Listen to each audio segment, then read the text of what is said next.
Yeah, so this week, Russ, I was going through the Deezer list. I had to delete a lot of like so-called favorites, and I found I was listening to that song, the Rare Earth song. I Just Want to Celebrate. Oh yeah, that one? Yeah, it's a great, really one. Positive song, really funky. I really like it.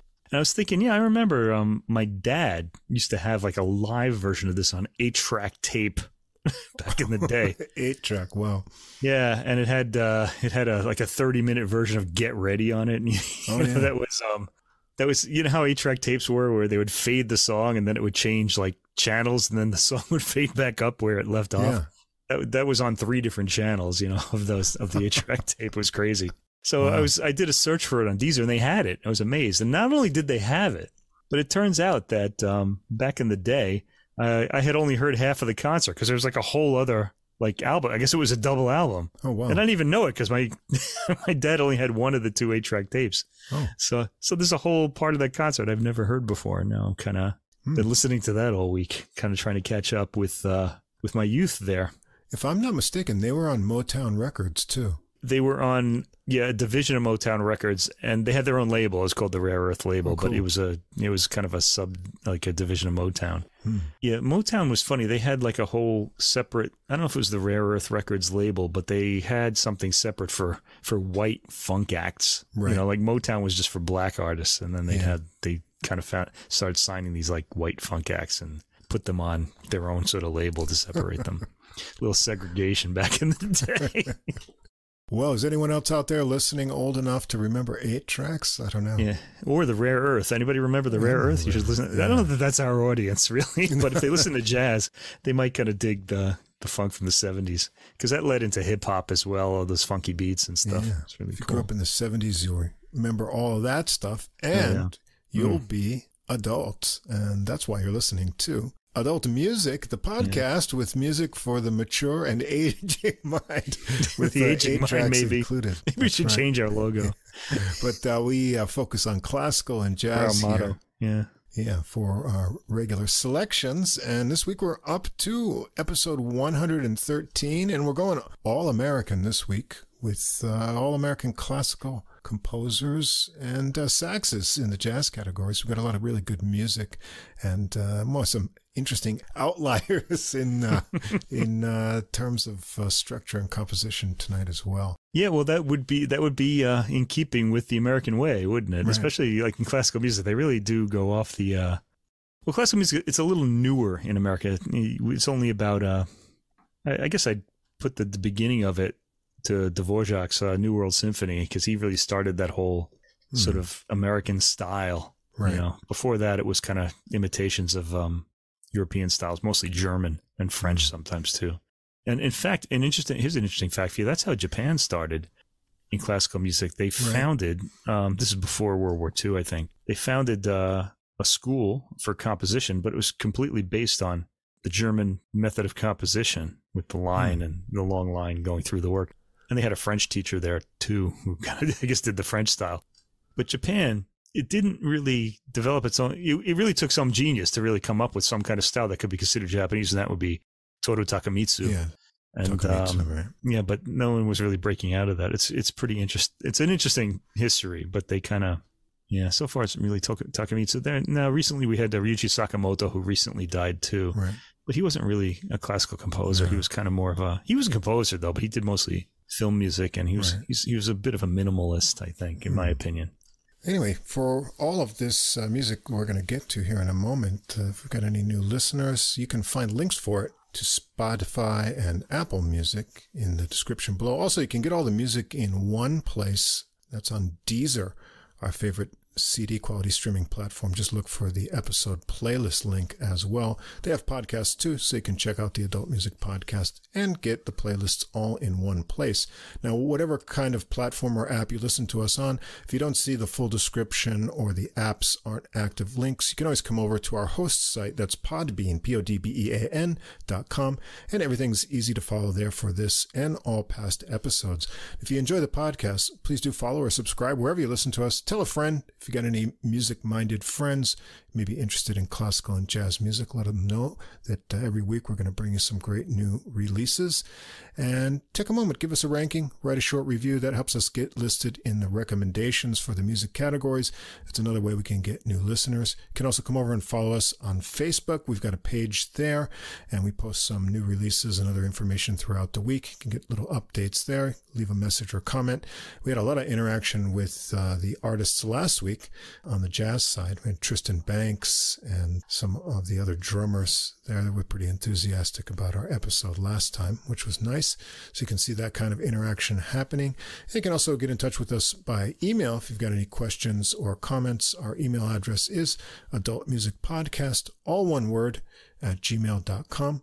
We're also sharing our audience with some other music-related podcasts. If you need some more podcasts to get you through the week, check these out. You'll find links to them with little descriptions down at the bottom of the episode. And at the end of the podcast, you hear little audio promos from each one. The first one is Tom Gauker's Something Came from Baltimore. That's a jazz, blues, and R&B interview podcast featuring a lot of famous artists and different themes every week. There's another interview one called Famous Interviews in Neon Jazz. That's by Joe Domino, who interviews artists, musicians, and writers. Then we've got a jazz-oriented one called Same Difference, Two Jazz Fans, One Jazz Standards. And Mike's been getting into this one lately. Johnny Valenzuela and Tony Abra look at several versions of the same jazz standard each week, and they play snippets from each version, discuss the history of the original, and look at the different versions. And they're kind of funny. They have their own preferences and ideas about what's good and not. So, and they're asking for recommendations too. And I'm thinking of making one because I have a favorite jazz song that I'd like to hear them talk about. So maybe I'll write to them. We'll have to see. Great. We're going to hear a few standards later in the program in this week's jazz selection, too. All right. So we're ready to go here. We're all American tonight. We have to think of a title for this episode. It's very rhythm heavy in the classical and, of course, in the jazz. I mean, jazz is really all about rhythm. So maybe we should go for some kind of a rhythm and thing. reeds or something like that. I don't know. I think the word American has to be in the title so people know that we're doing keep that American composers. And I had mentioned Ryuichi Sakamoto earlier. I said he was kind of minimalist, and he was, but one of the really groundbreaking minimalists was the first composer we're going to talk about, and listeners might know him, Steve Reich. He's a contemporary composer. In fact, all of the composers we're going to talk about today, this is a first on the Adult Music Podcast. They're all still living. Some of them are pretty old, but they're all contemporary composers. So how about that? We're going to hear all music by living composers tonight. And who said classical music is just old stuff? They keep saying it's dead white men. These are old, mostly white men, but they're not all white guys either. So we got a little bit of variety here today. Anyway, first of all, Steve Reich, and this is a recording of his complete string quartets. He wrote 3 of them by the Mivos Quartet, and this is on Deutsche Grammophon, which is also pretty interesting. The Deutsche Grammophon label really stretching out on this and the next release we're going to talk about too. They really have some 2 pretty interesting releases this month. These came out, I think, in March, February. So anyway, Steve Reich is very much a minimalist, and his composition style is heavily based on rhythm and repeating notes or repeating patterns again, but with shifting rhythms. And one of his first experiments was to kind of like pit a rhythm, sort of 2 rhythms against each other, and sort of they'd be a little out of sync, so one would fade into the other and then pass it. I know that in hip hop and in even in some jazz now today, they have Jay Dilla came up with this technique in hip hop beats, which is not the same as Reich. He does it a little differently. But this idea has been around a bit in classical music. So he started like that, but these works don't really do too much of that. Reich, by the way, said he never expected to write a string quartet. And now we have 3 of them. And the reason we have 3 of them is because of the Kronos Quartet, who commissioned all 3 of these that we're going to hear tonight. And I think they recorded all 3 of them too. These have the other addition of having like looped tape recordings in them, which makes them very unique. Yes, all of them do as well. Yeah. So none of these are. You're not going to hear 4 instruments on any of these. They're kind of even recorded string quartets on them too, like just playing these rhythms as the live string quartet adds more. So I've never heard one of these live, like in performance. I really like to see how it's all done. Hard to imagine, yeah. Yeah, because I want to see actually what the live string quartet is actually doing, because it's hard to tell on the recording. You're just hearing this massive sound. So the Kronos Quartet, as I said, commissioned all these. And this is the first time all three of these quartets have been put on one album. So if you're a collector, you might want to do this. And they are, well, we'll get to it. One of the very famous works on this album is Different Trains, which was Reich's first string quartet. And I remember I have the original Kronos Quartet album, which is paired with a work that Pat Metheny plays for the guitar, Electric Counterpoint. So it's a pretty famous release in classical music on the Nonesuch label. And it's still available. I don't think that'll ever go out of print. It's one of those really cool records that really cool people own, but of which I guess I'm one of them, but because I've had it for a long time. Anyway, let's take a look at this. These go in reverse order of when they were composed. I should mention Reich, I believe he was born in 1937, so that puts him in his 80s. He's in his mid 80s now, so he's pretty up there in age. Okay, so the first work on this is called WTC 9/11. Now we can guess what this is about. Yeah, it's about it deals with the terrorist attacks on the World Trade Center on September 11, 2001. And this piece was composed in 2010, so it's not an immediate response to that, which is probably a good thing. It's built around voice samples related to the World Trade Center attacks, much like Different Trains is based on older recordings. One of the things that's so interesting about Different Trains is the recordings are all archival. They're from a long time ago. They're not from the period, but they're people who worked on those trains and who are remembering them. Right. Okay. But we'll get to that one later. The WTC 911 work uses technology that can slow down a recording of a voice without altering its pitch. He couldn't do that for Different Trains, but now with computer technology, we can do this. He wanted to do this early on in his career, but this is the first time he ever used this. So you can hear that here. It's pretty subtle, really. You're not really sure because you don't know what the original voices sounded like. So they're kind of, you're just given what you're given. One of the things he does is extend words and phrases. We have these, so that one person's speech, like their last syllable, maybe will be a little longer, and it'll become part of the harmony of the next person speaking. It's actually pretty interesting. Yeah, and very subtle. And he matches those string pitches in the next phrases to the intonation of the voice, which is a pretty interesting effect if you've not heard it before. Reich does this also in Different Trains. In fact, I think that work was the first work in which he ever did this. So WTC 911 winds up sounding a bit like Different Trains in technique, but not in overall. It's the same in approach, but not in the way it kind of plays out, because this is a bit of a more harrowing work, to be honest, although it's very listenable. One thing I want to say, by the way, about American composers writing works about serious events is it rarely comes across when you compare them to, say, European composers who, like Shostakovich, who wrote just these harrowing works about, about World War II that dealt with certain things in the history of the Soviet Union.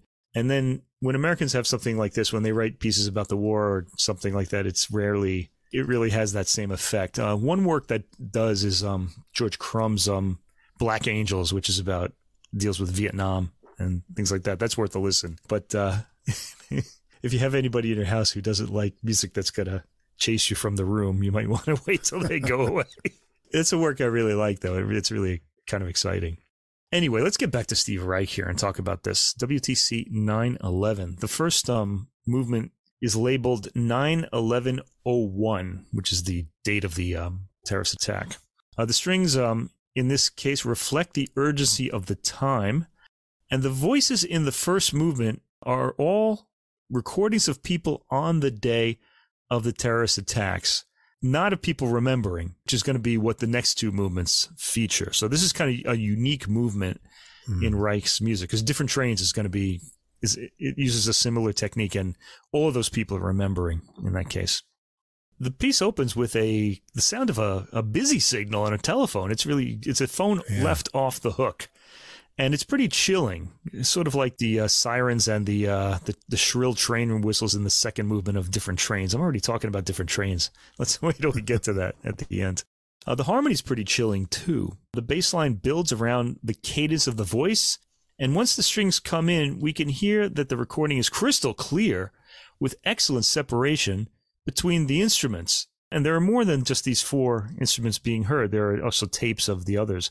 This helps the performance despite the fact that the string quartet is conceived of as a single instrument in the writing. You can still hear, because all the lines are just this big band of sound all moving in the same direction, mostly. Sometimes one instrument will step out. Usually they'll take on the contour of the voice that's speaking, and one of the instruments will pick that up and start sort of playing the cadence of the voice on its instrument. This movement is mid-tempo and has a really chilling edge to it, and it's built around the telephone off the hook rhythm, and it's short too, at 3 minutes and 38 seconds, which is probably a good thing because it was already giving me this creepy feeling. The second movement, called 2010, and this is the year that the work was composed and first performed by the Kronos Quartet. This and the next movement returns to the documentary approach. The cadence of the voice turning to the melodic material is very obvious here. The movement is double the length of the first one, and at the 54-second mark, the Steve Reich rhythmic approach begins, with the voice cadences working themselves into that. Again, the recording is exceptionally clear. The rhythm chugs at a mid-tempo speed. It's kind of like a speaking speed.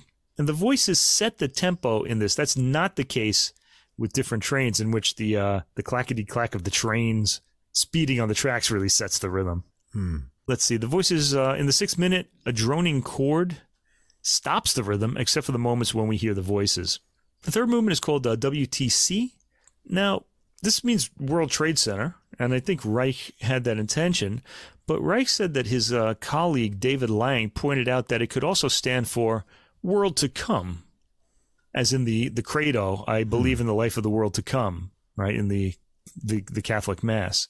And Reich says it's apt because Reich focuses in this movement on the women who sat with the bodies of the dead, often for months, owing to the difficulty in identifying the victims. And they sang psalms to ease the soul's journey to the next world. They didn't talk about that on the news. This is really new to me. And this is really, to me, why art exists. It informs us about these just little human moments that we don't normally hear about.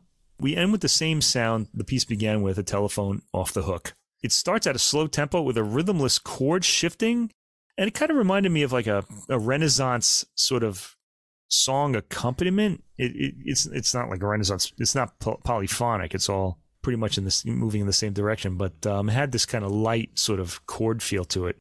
There's a religious feeling to the movement, mostly due to the drones and the prayerful quality of the voices in the psalm singing sections. The calm is interrupted by startling chords, starting around the 3 minute and 50-second mark, and at 4 minutes and 14 seconds, we have the phone off the hook again, and that's how the work ends. I gotta say, this kind of left the whole movement. The third movement started kind of calming me down a bit, but this kind of left me a little chilled. I think it's a pretty effective political work, mostly because it just uses its material. It's not trying to make a statement. The statement is just made by the material, and I think that's part of the secret to it. Anyway, movements 4 through 6, we get to something more abstract, the triple quartet. There are no vocal samples in this work. This is the only work on this album that doesn't have any. This work was written in 1998, and it was inspired by the energetic ending of Bela Bartok's String Quartet No. 4. That energy charges both of the outer movements. And I was kind of wondering about this performance. It sounds great, and this one sounds lighter at the beginning, so it's kind of like a breath of relief after WTC 911. It's got clean harmony, and the instruments hocketing their rhythmic lines from speaker to speaker. So if you listen to this in headphones, it's really kind of cool. Yeah, pulses. Yeah. A mid-tempo melody is played in between, and that theme repeats itself quite a bit. At the minute and 9-second mark, there's a sudden change of texture and material, as is Reich's way. Now, he does this in all three of these works. There's no sort of shifting slowly from one rhythm to the next, or they just suddenly change, like almost like a splice in a film. Suddenly you're in another rhythm. And it's pretty startling and remarkable, too, considering that the string quartet is doing these sudden changes so well. I suspect that those are part of the recorded element. There's another 2 minutes and 42 seconds, by the way. It's easy to get absorbed by, though some may feel the repetitiveness to the rhythm is off-putting. I didn't, but I do have something to say about listening to this for a long time. I find the subtle changes in the moving lines to be fascinating, actually. Another sudden change occurs in the third minute. Melodic lines really stand out thanks to the clear recording and performance. This is probably the best recording we've ever had of Steve Reich works, although there have been other recent ones that are also very good. The old Kronos Quartet one of Different Trains, which is the only one I've heard of these three works, is a bit veiled in its because it's an older recording, and I think the engineer was trying to go for the massive sound rather than trying to kind of give you some kind of clarity. The performance of the rhythm here is very carefully measured and may take some excitement away for some, because the Bartók work is actually a little faster and a little more kind of aggressive than this. The Bartók last movement that is based on from his fourth string quartet.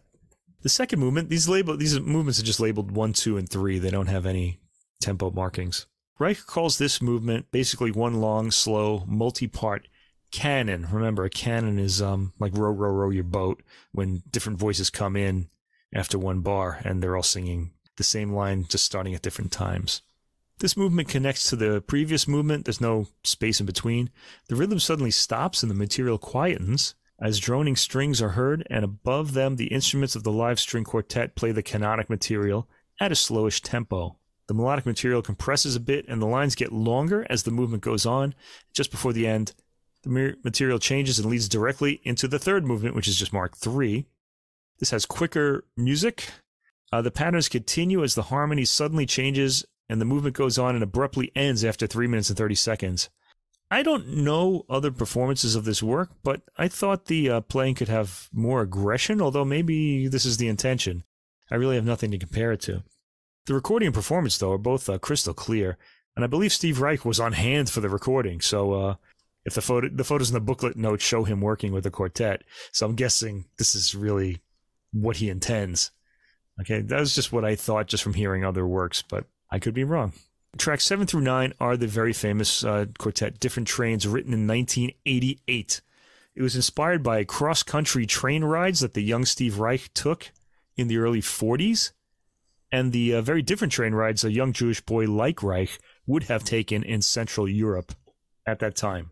Just want to say, on the streaming, these are broken up into smaller tracks.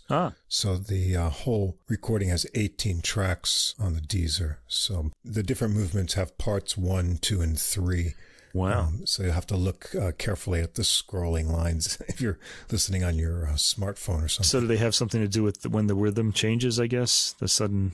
Yeah, the kind of rhythm change becomes different parts.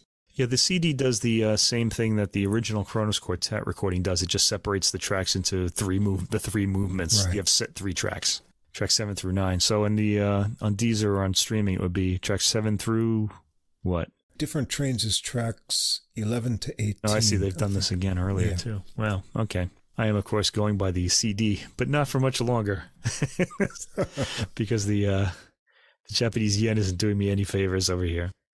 Anyway. The piece weaves voice samples together with string quartet layers. 3 of the string quartet layers are pre-recorded, and the final layer is performed live. This was the first of 3 pieces Reich would compose for the Kronos Quartet.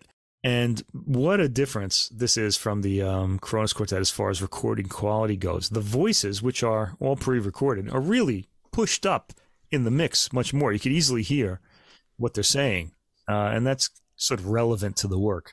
Okay, the first movement is called America Before the War, and the voice of a train porter and of Reich's governess are heard. He had a governess. Fancy. Anyway, this movement is full of the mid-century American optimism.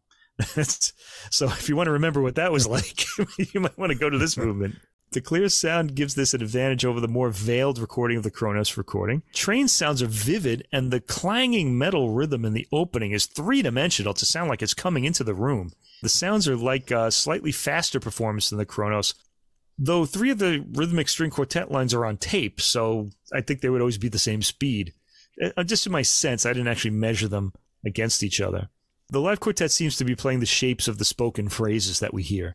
Like you'll notice, like you'll hear a phrase of somebody talking. They'll say the years 1939, and then maybe the cello will pick up that cadence to say like dun dun dun dun dun 1939. You know, that's the technique he's using to shape this work. As the the string quartet's chugging rhythms really have the sense of like a train speeding on the tracks. And the tempo is really good and aggressive in this. I really enjoyed this. The recorded voices sound like they've been remastered or brought up in the mix. They're very present here, and I really liked that too.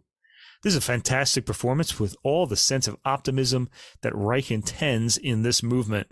The rhythmic patterns slow down by steps as the movement goes on, and then speed up again. So it almost makes like a V, kind of like going from fast to slow in the middle and then speeding up gradually, not gradually, but in terraces, these sort of terraced tempo slowdowns and speed ups in this movement. The sound is less densely packed in this section of 4 minutes and 42 seconds, though, and at 5 minutes and 45 seconds, we leap back to a speeding train rhythm. It sounds with great urgency and optimism. It's going where it wants to go, just like the country was at the time. Nothing's going to stop it. It speeds up even more in the 6th minute. Reich remarks that the train sounds from his youth in the U.S. had a bright sound to them. What he means is the whistles here. And that's what we're hearing in this movement. They add to the sense of optimism when you hear the train whistles and intention that we hear in this beautifully executed movement. At 8 minutes and 18 seconds, the voice is saying 1941, and that's going to be a key year, of course, because we know the U.S. is about to enter World War II at the very end of that year, which is already underway in Europe and Asia. Then the voice goes back and starts saying 1940, and the rhythm abruptly changes. We're in Europe during the war. This is the second movement. And we suddenly hear air raid sirens. And they're very vivid on this recording, too. They were sort of present on the Kronos recording. You were aware of them. But here, they really do sort of make themselves felt. 3 of the voices heard on this track, this second movement, are those of 3 Holocaust survivors. And I remember on the Kronos recording, there were shrill train whistles. And they really gave a chill because you were thinking about where these trains were headed. And it kind of had that kind of chilling effect. But we're not getting that in this movement. I think the quartet itself is making the train whistle sounds on this, or it's mixed down, or they're using a different sound. It's different, though, than it is on the Kronos Quartet performance. So that's something that kind of puzzled me a bit. I did like that original train whistle that the Kronos Quartet used on their recording. This is a little different. There's a more cautious rhythm now as this movement begins. The rhythm chugs along, but is consistently slower as the voices become more urgent, and their patterns in the quartet speed up relative to the underlying rhythm. So you had these like fast, optimistic rhythms in movement 1 with these slower voices, and now that's reversed. The voices are kind of urgently speaking, and the train rhythm of the string quartet is slower. It's kind of a nice contrast. The connection between the vocal cadences and the patterns in the live quartet is very clearly underlined in this performance, so newcomers to the work will pick it up quickly. At 2 minutes and 42 seconds, we hear the train whistle as a chord.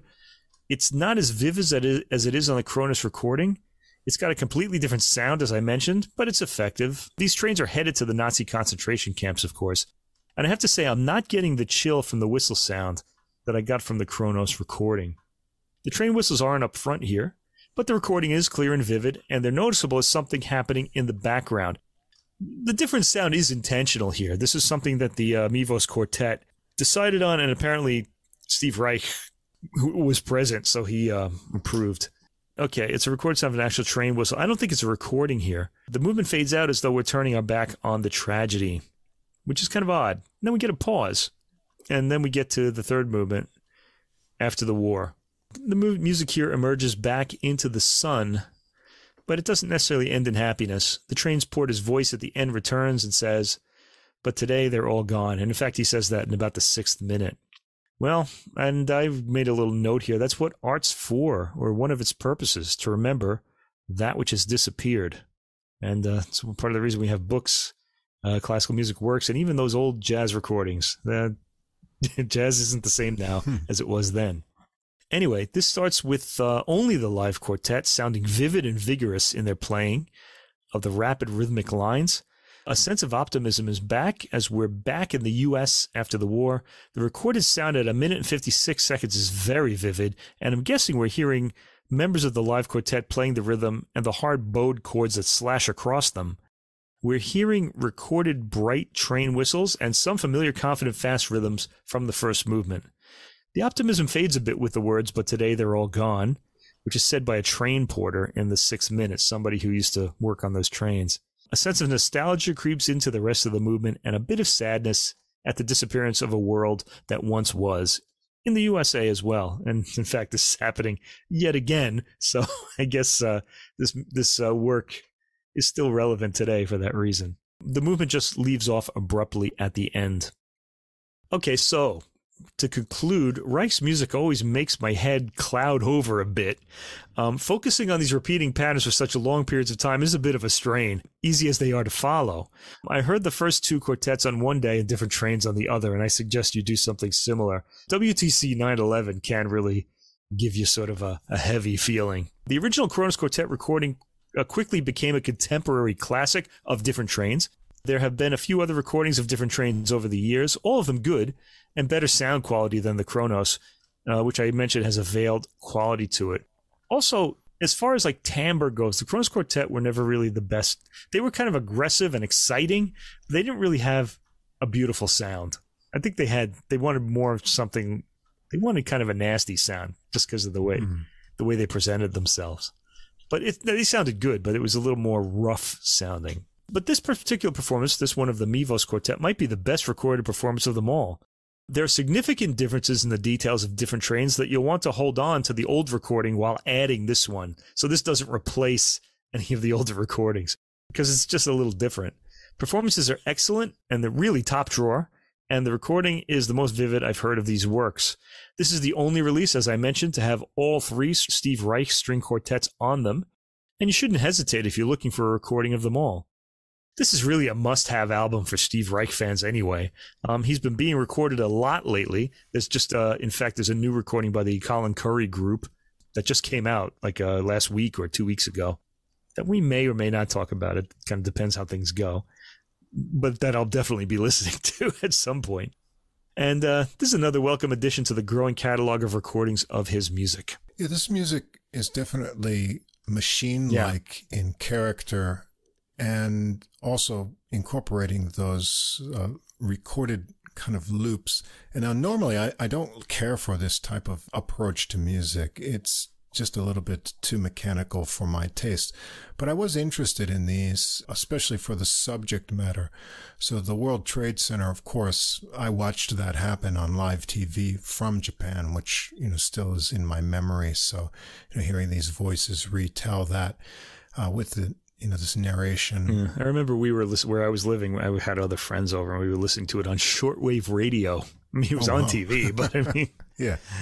I saw it. I actually called my mother in New York to tell her to turn the TV on. Right. Because I saw it first, just by chance. My friend had a shortwave, and he wanted to get like other kind of voices, like if you hear what people were saying about it, that wasn't the news. I was a bit mesmerized with the matching of the voice pitches and picking up in the strings. That was cool. Yeah. Also the way that when the recordings come back and you get kind of clipped versions and then they're extended, so you hear a little bit more the next time, and then it's reworked into the string compositions. So it is kind of intriguing. So I was pretty much interested once I was involved in those kind of rhythms. And I really liked the train one because, trains are a subject in blues music. And in jazz, of course, you've got the train sounds in Ellington's A Train, and you get a lot of, Americana old songs incorporating the train, which was a big part of people's lives. But it's not a subject you expect in a classical music composition. Train rhythms are also kind of present in like drum patterns too. Like there are certain ones that are based on like train patterns in jazz and rock and roll too. And so although different trains is machine-like too, the actual effect of the train movement and then the whistles is really kind of interesting to hear that pulled off with with the strings, because it's not really the first instruments you would choose to do that, but it works really well. And the recorded voices are interesting. And then, you're sort of reminded of what's going on in history before the war and then, during and after. So, despite my sort of reservations about this style of music, I found it pretty entertaining, and I was pulled in more and more with the unveiling of the clips and then the sort of narrative of the tunes. So, definitely give it a shot, even if it's not really your kind of thing. Yeah, I think part of the secret to Steve Reich, So I started hearing these like when I was in my 20s, maybe in college. I don't really remember, but I was very young at the time, and you're just so open-minded then. I still try to be open-minded, but I do notice that I'm kind of like, I don't really want to. I don't really want to be challenged anymore as much, but this has become part of my world now, so I'm kind of a little bit used to it. Right. Yeah, trains. Boy, Americans and trains. There's a lot of folklore, a lot of folk songs about trains, or a lot of rock songs that dealt with that too. Oof.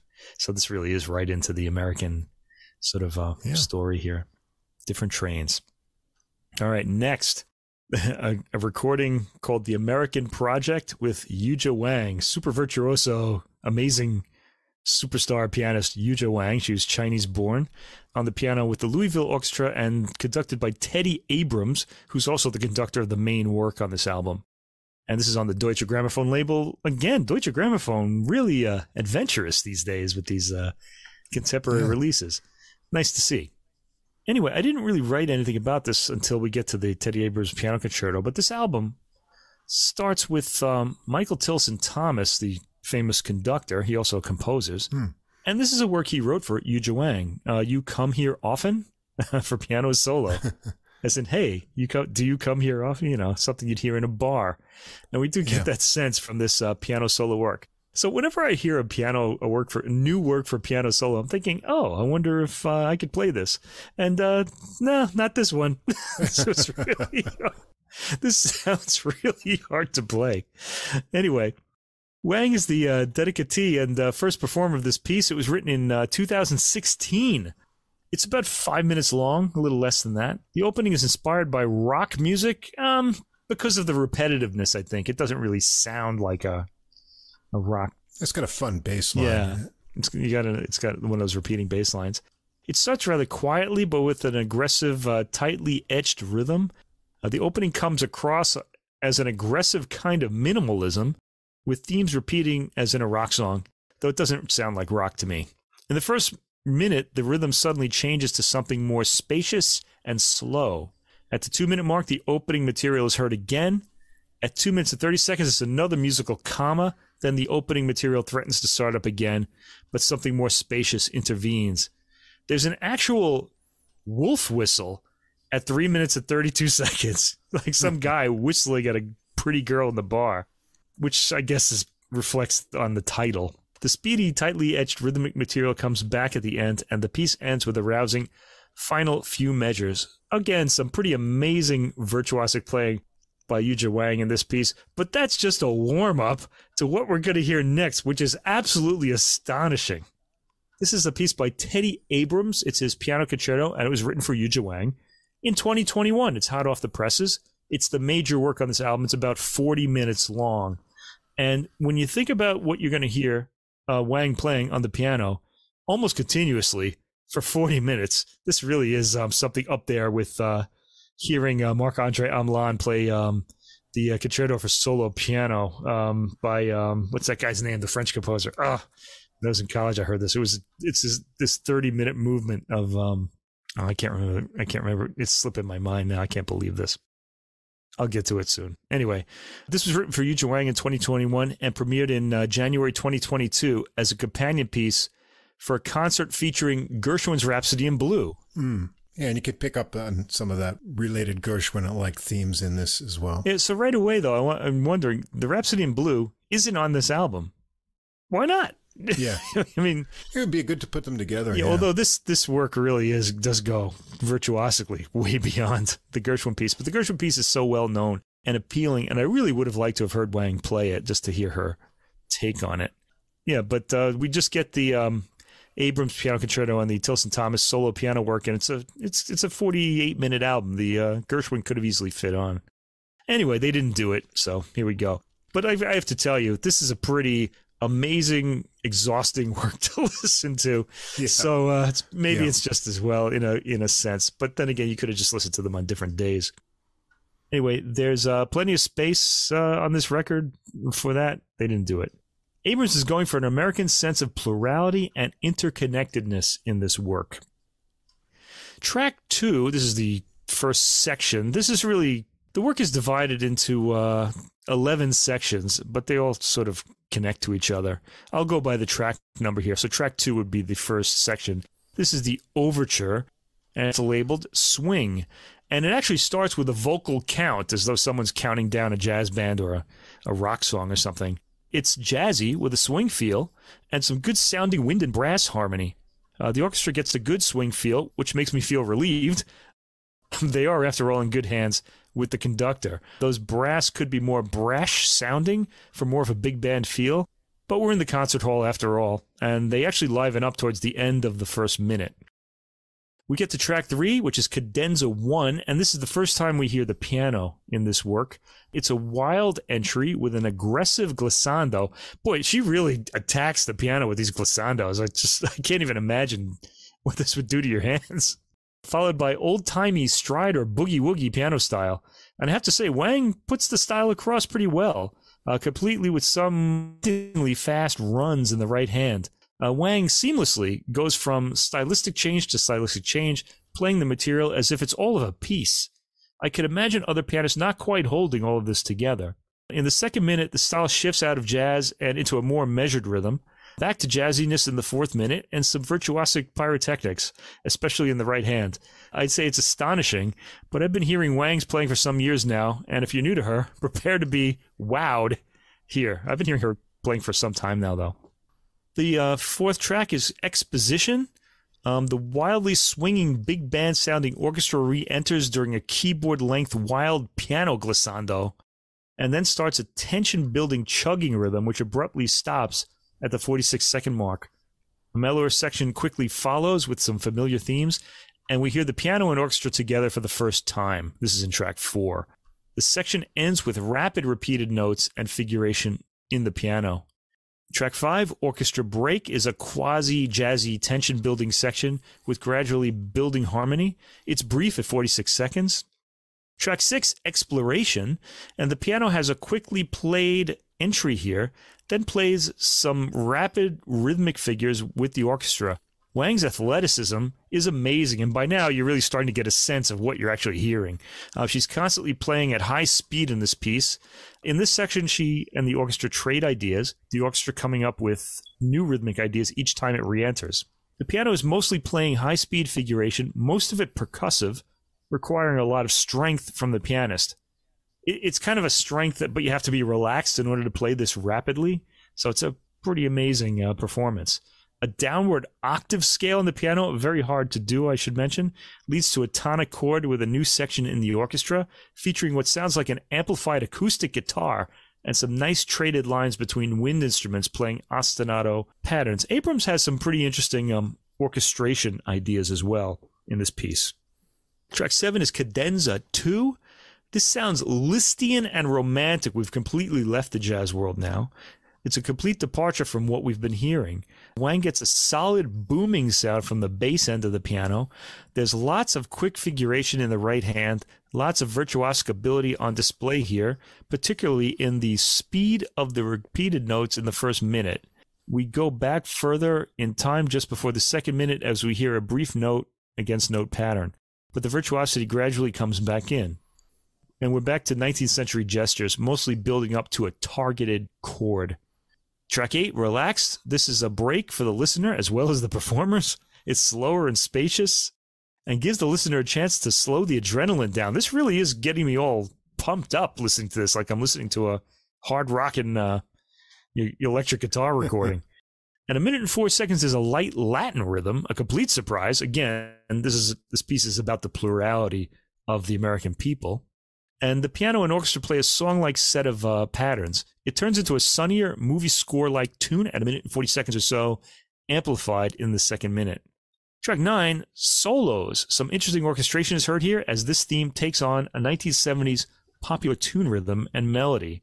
It's immediately appealing. There are brief orchestra solos in the piece as the rhythm continues. Textural changes are always a bit of a pleasant surprise in this particular track, track 9. Abrams is inventive in his orchestral color contrasts, again here. Track 10 is Cadenza 3. The tune from the preceding section vanishes as the piano takes a cadenza with virtuosic figures between the alternating hands. it gets into more romantic figuration. Now, I've heard a recording of Wang playing the version of Flight of the Bumblebee by George Zifra. It's an arrangement by George Zifra, and it's all in octaves. It's crazy, because if you know this piece, it's usually just really quick fingers, but Zifra has it in octaves, and the two thumbs are kind of over each other. It's just really, it's really crazy. And I've heard Wang play that. I think this is sort of that kind of one hand and then the other hand kind of alternating technique that she's really good at, and she seems to really enjoy doing, because I've heard her do this before. There's a slower rhetorical section at the minute and 30-second section, followed by romantic figuration again, and this ends with trills in thirds. Oh, I can never do these. And they happen in some easier pieces too, but I don't know. You got to spend a lot of time practicing for this. Track 11, Return, Swing. The orchestra comes in playing a repeated chord in the bass with a movie theme sound in the right hand. Then the opening swing feel is back, trading time with a jazz dance figure from the swing era. In track 12, Cadenza 4 and Coda, the piano turns the music into a trilling classical style, reminiscent a bit of the end of the piano's final C minor piano sonata, opus 111.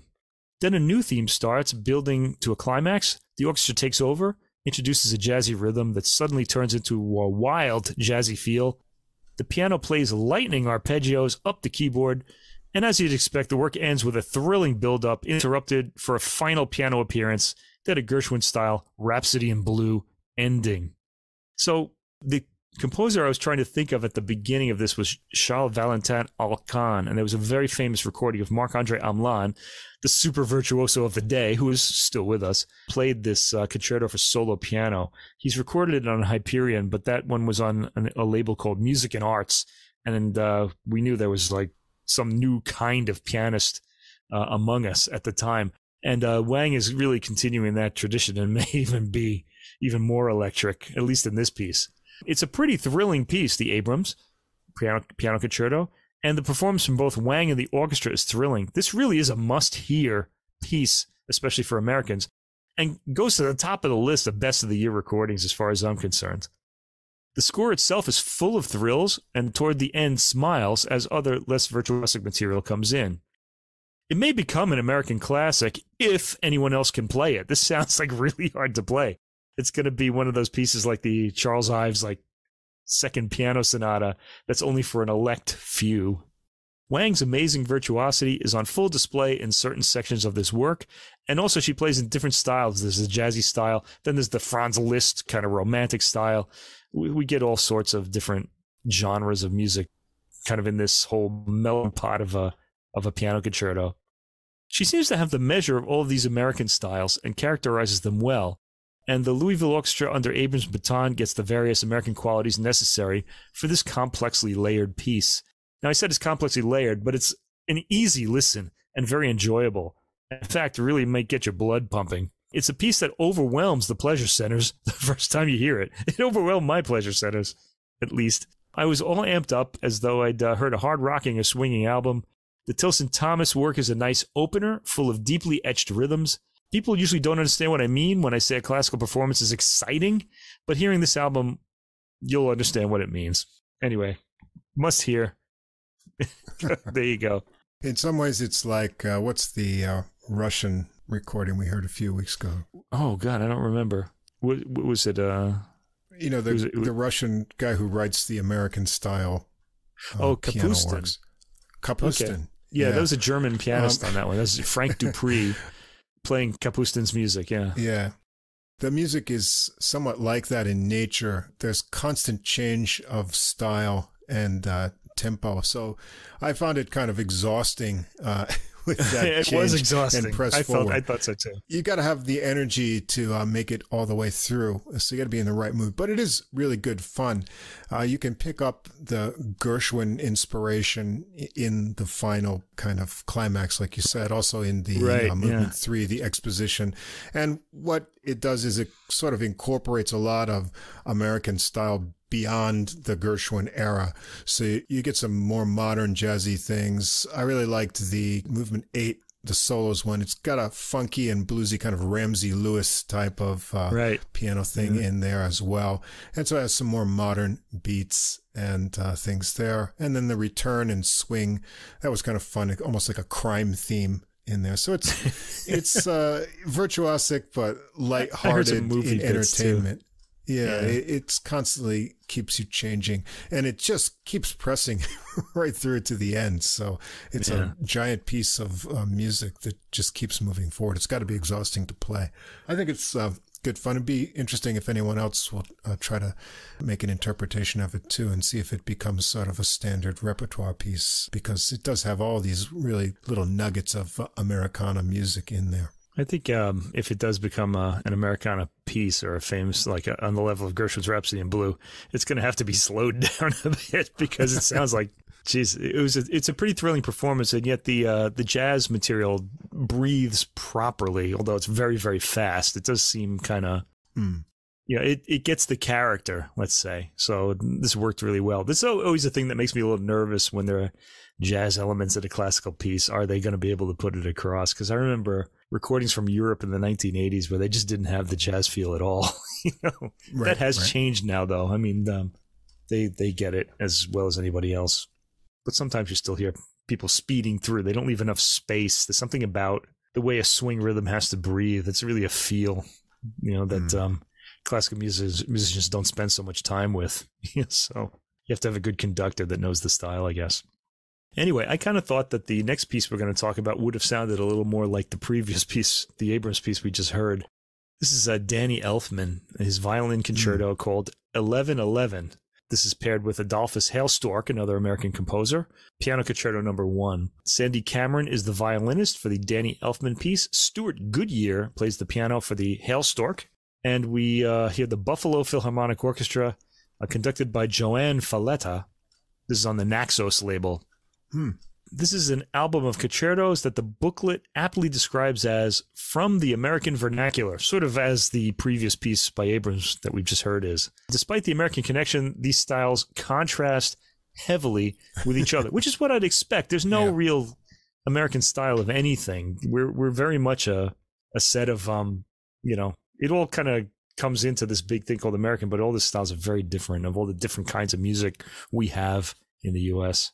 And if you know Elfman's background, I mean, it's kind of unique. Yeah, I'm going to go into that. And can't help but be influenced by, what he's done before. So So anyway, let me tell you a little bit about Danny Elfman. I'm sure people might know him from as the composer of the Simpsons theme, which is kind of a quick changing theme, sort of like you hear in the old Bugs Bunny cartoons. But I think he kind of based it on those. But he's scored a lot of movies, and a lot of movies you've probably seen, as well as being the singer-songwriter in the 1980s band Oingo Boingo, who sort of like Devo were this really inventive kind of band at the time. They were kind of involved in what was known as New Wave then, and they were around until the mid-90s. And then Elfman went off on his own here. He's written many film scores, including, you ready for this? Jeez, Batman with Tim Burton with Michael Keaton and Jack Nicholson. Yep. Edward Scissorhands. Pee-wee's Big Adventure. These are all Tim Burton films, by the way. And also Good Will Hunting, Men in Black, The Nightmare Before Christmas, written by Tim Burton but not directed by him, and The Simpsons, of course, and many more. Now, he's been venturing into the concert hall a bit, which is nice to see, because I'd like, when you hear film music, and even film music suites, film music is generally written to sort of accompany a scene or to set a mood. And that's fine, but it usually doesn't have a sense of completeness to it. It's just kind of this just chunk of music that's just used. So when you're writing a classical work, you have to be thinking from beginning to end and how everything is going to connect. And I'm kind of glad to be hearing that from him here. This work has its roots in the composer's rock, film, and television background, and I would say especially film and television. But it also illustrates his love for the music of Shostakovich and Prokofiev. It's a violin concerto noir that is haunting and compelling. As in his film music, Elfman's material is descriptively melodic. Okay, so we're going to hear a bit of that. But here it's all developed within satisfying structures. That's really the difference between film music and a concert hall work, is that it has a structure. The work was written for the violinist that we hear on this recording, Sandy Cameron. And the violin in this piece is amplified, though Elfman calls for restraint in balancing the percussion-rich orchestra, enabling the soloist to play quiet sections without feeling overexposed. The concerto is called 1111 because it's 1,111 meters long, which is not intentional. It just happened. And it turns out also that Elfman has a preoccupation with the number 11. So this is a weird coincidence. Huh. Even in the first part of his name, Elfman, the elf means 11 in German. This is actually Cameron's second recording of the concerto, by the way. She made one for Sony in 2019 with the Royal Scottish Symphony Orchestra conducted by John Mosseri. And I'm just glad I didn't hear that one, so I'm glad I'm hearing this one, especially since it's accompanied with the Hailstork. This is a pretty interesting release. The first movement of this 4-movement work, very unusual for concerto. They usually have 3 movements. But the first movement is Grave Animato. I guess the first and second movement can be thought of as one gigantic first movement, like with an introduction, because this first movement sounds more like an introduction to the second movement. It's long, though, and it starts mysteriously on a string fade-in. The violin plays its first lines tentatively, adding to this mysterious atmosphere. It's it's a movie-like gesture, melodic and a bit forlorn, setting a mood. The recording is dynamic with rich bass and good transparency, always important in a contemporary work. Yeah, we've heard 3 fantastically recorded albums tonight in the classical section of this podcast. At 2 minutes, the violin starts playing figuration, and we're now out of the movie world. There are some tricky double stops in there too, and in fact, Elfman seems to favor the double stop. It's a really difficult technique to put across, and there are a lot of them in all 4 movements of this work. This is some virtuosic writing early in the movement. Meanwhile, the orchestra is slowly crescendoing, but its climax is cut off, and the violin plays a solo for a bit. In the orchestra, strings and percussion come across for most of the time. Wind and brass only peeking in occasionally. What I like about Cameron as a soloist is she's not afraid to make a non-beautiful sound. We hear some of that rough aggression in the tone in the 4th minute, and again at the beginning of the 5th as she skips the bow off the strings. An interesting effect is to have, there's a slapstick in the orchestra, and it's panned to the far right in the 5th minute, and I thought that was kind of interesting. It kind of just sounded like it was on the side of the stage. There are tubular bells in the left channel only as well at that point. This is in the 5th minute. One gets a sense of the placing of the orchestral sections well on this recording. The violin into the 6th minute has been playing rapid figuration for about 3 minutes, which is really impressive. And after some brief chiming percussion, the figuration starts up again. At 6 minutes and 39 seconds, she gets a more drawn-out theme. I love the violin and string section effect at 7 minutes and 10 seconds, where the violin enters, possibly double stop, while the violin section fills out the harmony. It's a great sound and only momentary, making one wonder at what you've just heard. 7 minutes and 10 seconds, listen to that section. At 8 minutes, there's a slow double-stopped cadenza, which gets up pretty high. The driving rhythm in the 9th minute brings it back to a movie feel, as the violin plays drawn-out notes and some double-stopped chords. There's another movie-style rhythmic section, in the 11th minute, giving way to a forlorn lyrical theme in the violin. The movement ends quietly and warmly in the strings. Yeah, Elfman seems to like those chiming percussive sounds a lot, because they're all over this piece. The second movement is labeled spietato, which in Italian means ruthless. Oh, or cold-blooded it could mean too. There's lots of percussion in the opening. The violin comes in with a racing staccato line that's very impressive virtuosically. The violin plays rapidly for long periods of time, showing great stamina, and blends well with the orchestra in this movement, which is written so that the strings will blend in with the violin. There are some great percussion sounds in this, many of them in the chiming variety, and they're often heard decaying after a chord has been let go of, which is a nice effect. There's an appealing ostinato rhythm at the 3 minutes and 15-second mark that the violin glides over with long bowed high notes. Aggressive figuration comes back in the 4th minute, with time marked by a wood block. Some very impressive figuration from Cameron is heard in the 5th minute. I like the screeching tone in the violin figuration in the 6th minute. It's kind of like a bold gesture. By the 8th minute, there's a rhythmic ostinato pattern in the orchestra that simply evaporates to a new, quietly played rhythm as the violin plays long bowed notes. There's an aggressive approach to the end of the movement, which lets off unresolved. Yeah, I guess The first movement really isn't an introduction to this movement. This is a genuine 4-movement concerto. The third movement is labeled again in Italian, Fantasma, which means ghost, as I guess ghostly. It's a slow movement starting in the strings in the middle to upper range. The opening sounds like a long introduction. We don't hear the solo violin until 2 minutes and 10 seconds in, and even then it comes in at its lower range, blending with the orchestra. The soloist takes the spotlight just before the 3rd minute, playing mostly melodic lines over the warm string accompaniment of the orchestra. I like the high harmonics in the violin figuration in the 4th minute, and appropriately otherworldly sound in a movement marked Fantasma. Melting, wavering strings return in the 5th minute. This mostly still, atmospheric movement, full of wavering patterns in the strings, quietens towards the end and ends mysteriously and darkly with a final low chime. The 4th and final movement is labeled Giacoso Lacrime. Now, this is kind of an odd marking. Giacoso, I think he means jocoso, G-I-O, but I'm not sure. It means playful, and then lacrime means tears. So, I don't know. That seems like a contrast. He might mean something else by Giacoso, though. I'm not really sure. The string theme is playful, and there's a... Well, I guess it is Giacoso, then.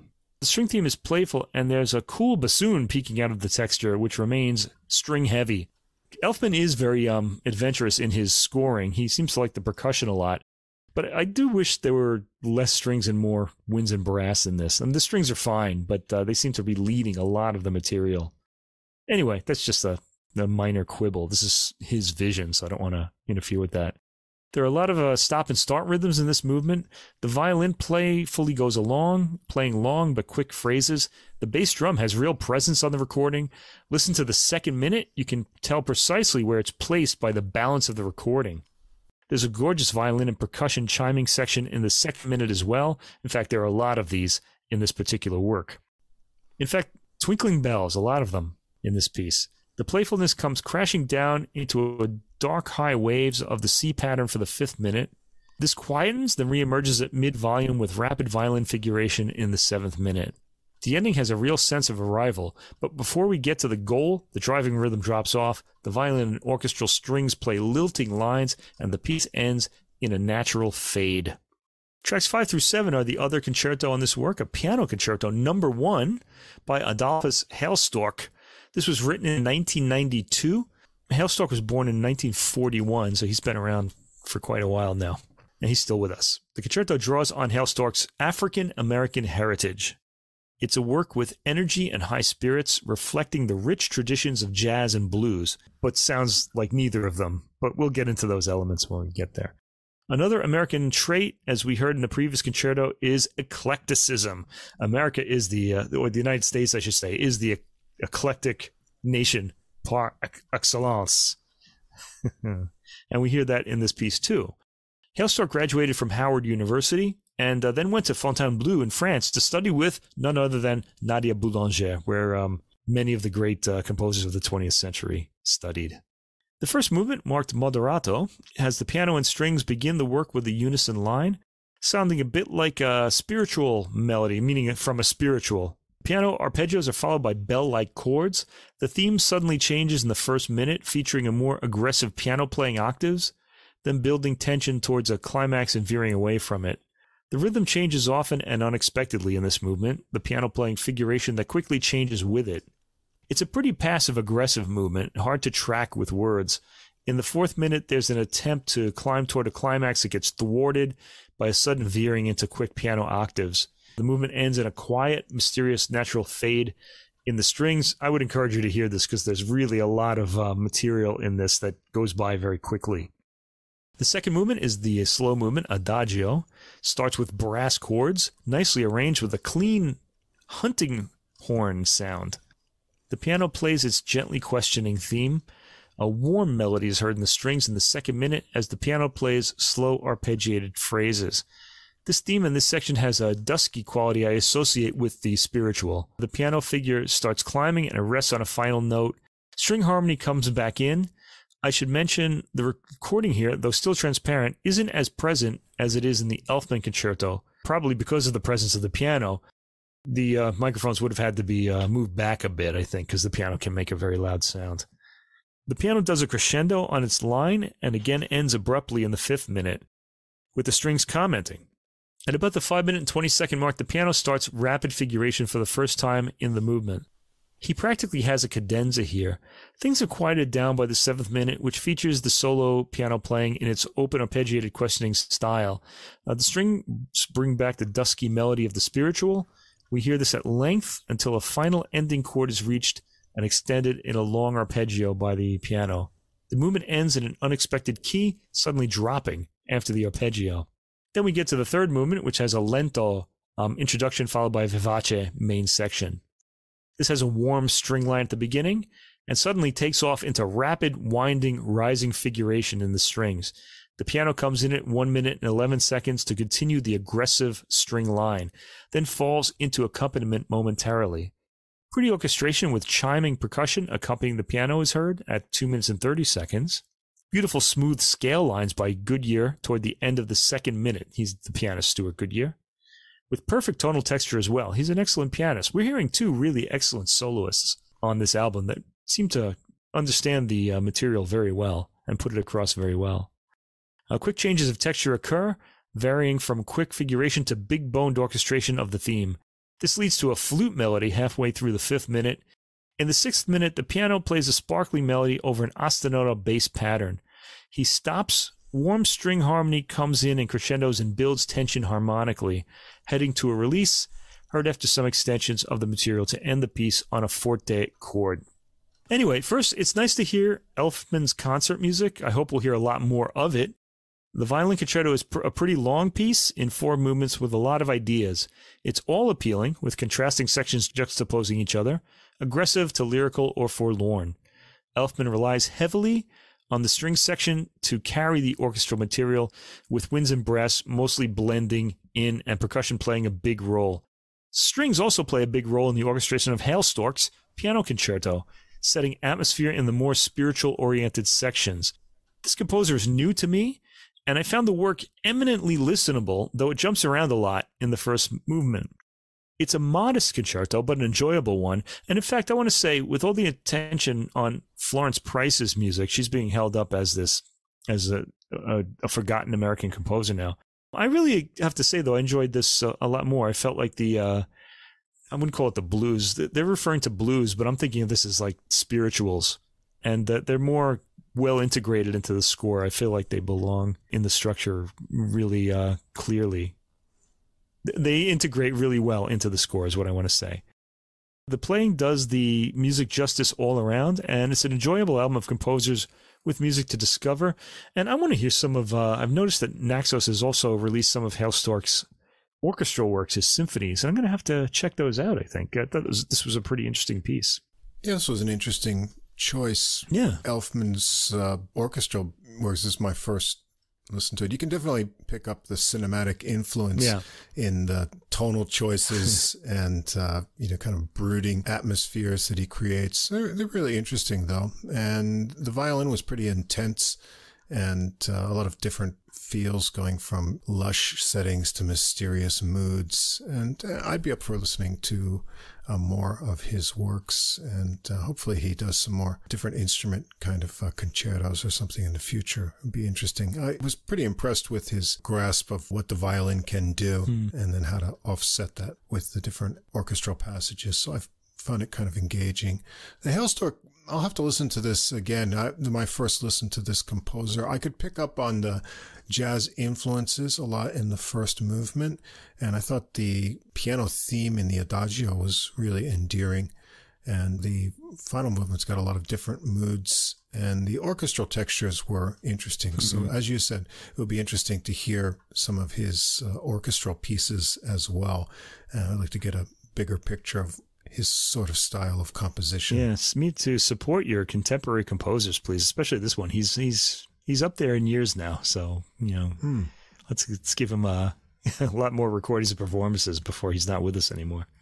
Hats off to Naxos, as always, for doing a lot of music that you don't hear on other labels. And, well, this week we got Grammophon doing some interesting stuff, too. Deutsche Grammophon, yeah. Glad to hear labels going a little bit outside of their usual main type of music and things. Yeah, so there it is. The classical section, classical composition is alive and well in the United States, and I would encourage you all to hear this music. All right, on to the jazz section, and we're going to be sax-oriented with all American players, and not that I picked it this way, but it's all going to center around New York, Mike. Yeah. Just as jazz often does, but we're going to have all-American in the biggest kind of way. Is there a New York accent in jazz? Probably. They would say that all jazz has a New York accent. At least players in New York would say. I guess. And we're going to start out with saxophonist Wayne Escoffery and his new release, Like Minds, that's on Smoke Sessions Records. Came out April 14th. Well, Escoffery is actually born in London, England, but he immigrated to the U.S. at age 11. So now he's a naturalized citizen. That counts. And that's how a lot of our forefathers came to the country. And, well, he studied with the great Jackie McLean at the Hart School, where he got a full scholarship and graduated. And then he attended the Thelonious Monk Institute of Jazz Performance at the New England Conservatory in Boston. He also did some touring with Herbie Hancock, and I came to know him with the 7 albums he recorded with Tom Harrell as a sideman, and I've been paying attention to his playing ever since then. But here, this is his 11th recording as a leader that goes back to his first release in 2001, and his previous release, also on Smoke Sessions, was called The Humble Warrior from 2020, and we heard him on the podcast. Let's see, that goes back to episode 85 with pianist Amina Figarova's Joy and Meditations. And he was really burning up on that record. I remember being impressed by his solos. So I'm always interested to hear what he's got coming out next. And this is a pretty exciting recording here. I was also drawn to it because one of our favorite pianists is on here, Dave Kikoski, who's also on the Rhodes here. He's got Ogono Ekegwa on bass, who often was a sideman together with him on the Tom Harrell recordings. We've got Mark Whitfield Jr. on drums, Mike Moreno on guitar, who's used in a very interesting way on the compositions, and Tom Harrell himself shows up as a guest on trumpet, and a nice surprise, Gregory Porter's golden voice. Right, on 2 tracks. Guest on a couple tracks too. So a lot of promising ingredients there. And we're going to get a nice mix of Escoffery originals and some interesting other choices. But we're going to start with an original tune called Like Minds, which is the title track. And this one comes out with a thick-sounding melody because Escoffery and Moreno are working in unison on it. We're going to hear that over this album. The melody itself is kind of angular, starting high, and having some cool weaves in the line. It's really dense as well because there's a lot of movement with a bass and left-hand piano counterline that's undulating under the melody. A lot to listen to. And that's all over the busy drumming of Whitfield. The tune itself is a 32-measure AABA form, and the B section contrasts as a bit more subdued with an extra measure before the final A section. It creates a little tension there. And Escoffery solos first here, sounding energetic and muscular over the quickly changing modal harmonies in the tune. Kikoski's up on Rhodes here, and the phasey effect goes between left and right channels, making a big wash of sound in your speakers or your head. Moreno solos next. He's fluid, but snappy at the same time. He's got a really neat reverb sound on this recording that makes kind of a spacey atmosphere. Whitfield's got a lot of drum and cymbal spontaneity going on under the solos. The drums sound a bit compressed sometimes, especially on this tune in the mix, but I think they may have needed to do that because he's doing some really hard hitting. Yeah, I mentioned that too, that I noticed that in the sound. That's unusual for Smoke Sections, really. They're usually really hard hitting, and I was kind of wondering about that. I also wanted to mention on this piece, Like Minds, just the whole opening sax and electric guitar coming in. It's such an ear grabbing sort of it's a great combination of timbres, really grabbed my ear right away. On this tune, Kikoski also gets a Rhodes solo. It's really rhythmic, cool percussive 2-hand figures that are really locked into the groove that's going on. Then they go around the melody again with some final phrase repeats, and there's some pulsing Rhodes sounds to finish it up. So high energy start. Track 2 is a Mingus tune, goes all the way back to 1959, Nostalgia in Times Square. But it's kind of got a modern feel to it with funky rock beats start from Whitfield. Check out the cool kind of closing hi-hat work. Really nice technique there. After 4 bars, bass and keyboards are in, with Kokoski still on Rhodes on this tune. And Tom Harrell joins in on this one, and he works the melody in unison with Escoffery. The arrangement is pretty cool, with drums dropping out in spots for the horns to float a bit, and then the horns split into harmony at the end of the melody. Kokoski solos first. He makes it funky with lots of ringing and some fun trills there too. They keep the letting up of the drum idea in the solos, which makes a good contrast and builds up the tension. Harrell solos next, and they change up to a kind of staccato syncopated bass and piano chord backing with light hi-hat underneath. And Harrell always tells a story when he plays a solo, and here he's got great phrasing and articulation, connecting lines of building ideas and really tantalizing spaces between his phrases. Escoffery follows with thick-toned legato ideas, sounding smooth and pushing some cool harmonic tension with a choice note near the end. Back through the melody and some stretching out for exchanges between the horns and funky support from Kokoski, who gets the final word with Tasty Rhodes as it fades out. Man, a lot of all-stars on this record. It's really some good players. Great players.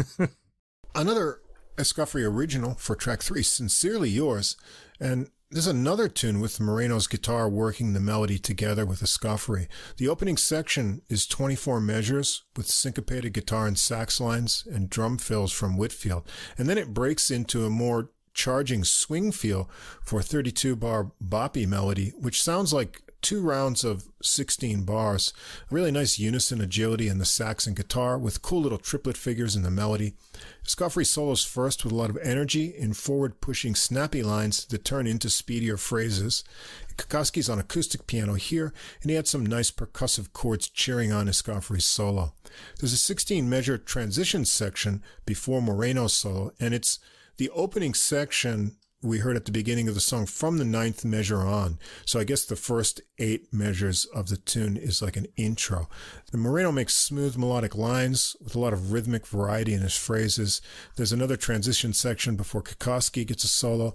Really nice exploration of the harmonies with the upper register lines and some cool explosive chords. He's always exciting. And Whitfield gets some energetic drum solo time broken up with the rising sax and guitar lines of the transition section. Once more through the 32-measure swinging melody, and then through the 8-measure intro and the 16-measure section. So it's like a mirror of the structure at the beginning, which is cool. And there's some furious fills from Whitfield as they finish it out.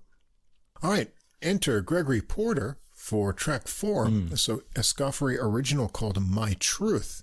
Kokoski starts it out solo on piano with an 8-measure intro. It's slow, rhythmic kind of minor figures with a little dissonance to resolve in the piano chords. Drums and bass at a slow groove, and Escoffery comes in with a relaxed and sassy sax line for a section before Porter joins in with the vocals, resonating with that great deep baritone voice in minor blues phrases, with the lyrics explaining what his truth is. Escoffery weaves sax lines around him. It's slow and sparse in arrangement, fitting the mood really nicely. Kokoski paints thick but understated background chords behind the vocals. And Tom Harrell joins in for an extended solo after Porter finishes his vocal lines. Really tasty note choices, some half-valve notes, and a nice mix of bluesy and then more harmonically adventurous lines. Porter returns with more truthful vocal lines with some soft assists from Escoffery to the end. It's a really moody and subtle tune. Yeah, and Porter kind of stretches out a bit here. We don't hear his usual just, mellifluous, the beautiful voice. Like he really does color it a bit, and which is nice to hear. Right. But, it's kind of it's an interesting choice for an album like this. Maybe he's trying something new out. Yeah, and an interesting choice of tune for track 5. Keeping Gregory Porter on, Rivers of Babylon, which is kind of a Rastafari song that was recorded by Brent Dow and Trevor McNaughton of the Jamaican reggae group The Melodians all the way back to 1970. I guess the lyrics are kind of adapted from Psalms 19 and 137. So kind of soaring and rubato intro with Porter and Escoffery working together over dreamy waves of piano from Kikoski and Whitfield's cymbals. There's no reggae beat here, but it's a pretty cool slow groove they get going with Okegwo and Kikoski working some syncopation together. Whitfield's tight hi-hat also, and it sounds like some light conga mixed in with the percussion as well. Porter sounds rich with nice phrasing on the melody, getting that little burr in his voice, adding some tension just in the right spots. And Escoffery adds tasty answering phrases and Whitfield's subtle cymbal work and drum fills. Escoffery takes a smooth and very melodic solo, and Porter and Escoffery work together nicely all the way to the end, with Porter handling some subtle pitch play on a lot of the phrases at the end. Yeah, nice tune and nice arrangement. Then we're going to get a tune penned by jazz drummer Ralph Peterson called Song of Serenity. It's an 8-bar intro, setting the mood with funky syncopated piano chords and bass. Escoffery comes in on the melody, soprano sax on this tune, and a real clicky kind of beat from Whitfield. Really fine acoustic piano solo from Kikoski here, keeping the funky left-hand chords going while his right hand gets into some really flowing and smooth melodic lines with some fun tumbling figures on the way. Escoffery's got a soprano solo with energetic lines, subtle pitch manipulations, and real fluidity. It's a really kind of centered soprano sound. It's kind of unique. And he works that solo all the way back to the melody, but keeps it bursting with improvised ideas right to the end. Track 7's another Escoffery original, Treasure Lane, back on tenor here, and Kikoski's back on the Rhodes. And I couldn't pick out the structure of this melody. It's so kind of flowing. It seems to be around 32 or more measures. It seems to be different when I hear it. When the melody comes back. There's two halves that kind of start with the same phrase but go in a little bit of a different harmonic direction. And it unfurls over a constantly changing rhythmic feel of Okegwo's bass pulse and Kikoski's rhythmic chords. Sometimes it actually gets into a little samba feel in rhythm for a couple measures, and Escoffery continues on through a fluid solo and a really exciting Rhodes solo from Kikoski too, with dizzying runs and cool little ornaments over the minor chord section of the progression. Track 8 is a tune from Duke Pearson, and it's called Idle Moments. This is from a 1963 Grant Green album named Idle Moments, and Pearson was a pianist on this recording. If you know that tune, they give it a feel. It's rather like the original, but it's a little bit slower. Now, Okegwo's ringing bass alternates with the separated kind of melody notes from Escoffery and Kikoski. Moreno has some ghostly ringing sounds on the guitar before joining in with Escoffery. And check out that tremolo sound. It's really kind of fun. The sad, lonesome American sound. Yeah. It's minor and bluesy with tasty fills from Kikoski in the gaps. A reserved, subtle, and bluesy solo from Escoffery here. Moreno has a tasty solo too with pearly reverby tones and a killer little lick that gets moved around the registers quickly on the guitar. Another relaxed run of the melody to finish it out. Nice subtle cymbal work and fills from Whitfield throughout this tune. And we're going to finish up with an Escoffery original, Shuffle. But it's not really a shuffling rhythm here. But it's a great bass groove from Okegwo, who gets it going in the 8-bar intro with a nice bounce.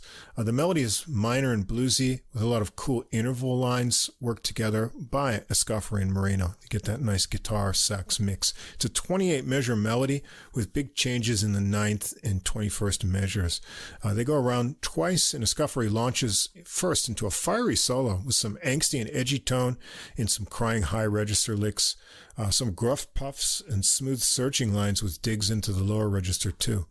Moreno follows with tasty bends, rhythmic lines, bluesy little licks, and then speedy lines and a really cool climax on this solo. Kikoski has a lot of rhythmic excitement in his piano solo as well, and they wrap it up with another run through that unique melody. So that wraps it up. It's a challenging group of original compositions, an interesting mix of other tunes, really nice instrumentation with that guitar and sax lead melody usage. Working the leads together on those instruments gives it a unique feel. Tom Harrow has some great solo spots. You get the golden voice of Gregory Porter, adding a nice vocal infusion in the middle of the recording. And Escoffery's tenor playing is matured and confident, always inventive, with exciting solos and one nice soprano sax tune on here as well. Whitfield and Okegwo keep the grooves fresh and varied, and Kikoski backs enthusiastically and adds his own exciting solos. A challenging and rewarding listen of fresh jazz. You know, when I heard this, I didn't know it was David Kikoski because I heard on the piano because I just listened to it on the streaming, and one of the first notes I wrote is, "Oh, this piano playing is very inventive." And then he said it's David Kikoski. I said, "Well, it figures, you know." Yeah. So I really enjoyed that. I think the most. I always like his playing a lot. This is a really sophisticated record. It's an enjoyable listen, but it's gonna kind of make your brain work a little bit. I really always appreciate that in music. Smoke Session seems to have that sort of, you know, it's traditional, but there's a little bit more to it. There's a lot of sophistication in the music that the artists they seem to sign.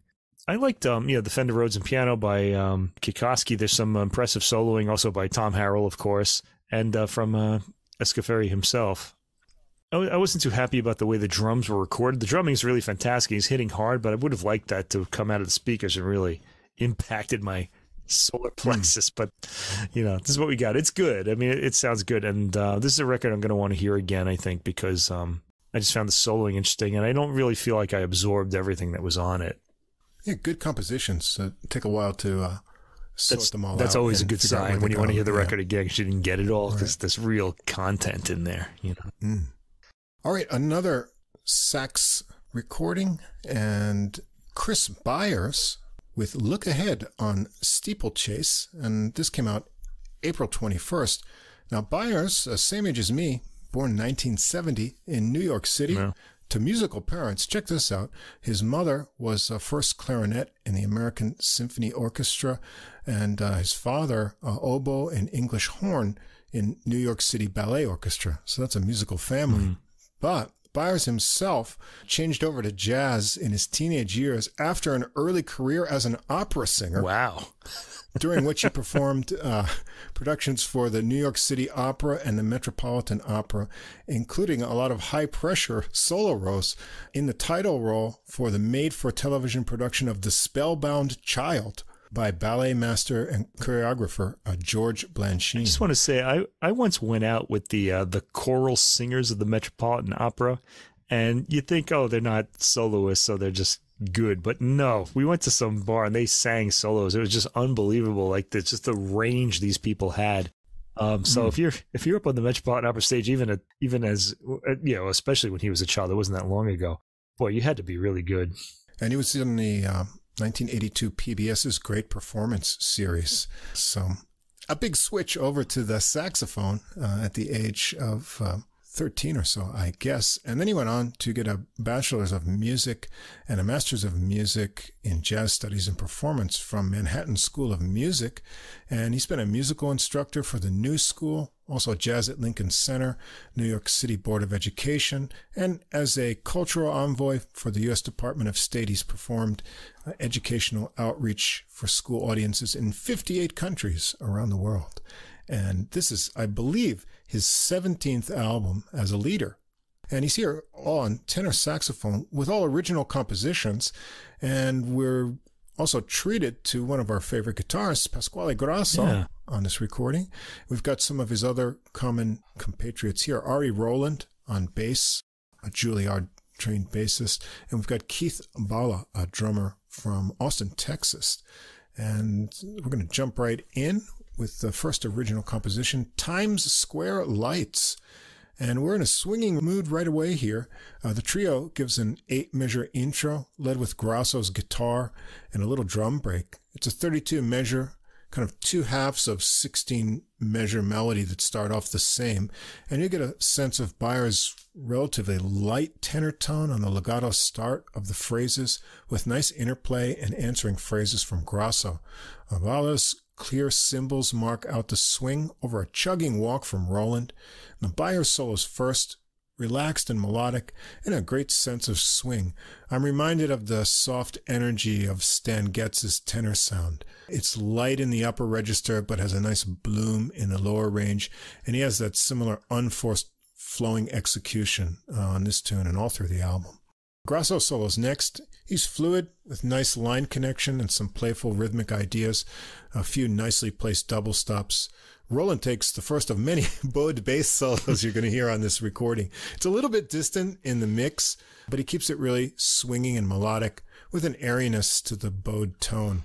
Byars trades fours for a round with Bala on drums, who keeps it restrained with understated tasty hits around the kit, and once more around the melody to close it out, with a nice touch of a final sax tag before the last chord. Yeah, in fact, all of the bass player solos are bowed on this record. And he's got a lot of them, too. It's a very generous allotment of solos to the bass player.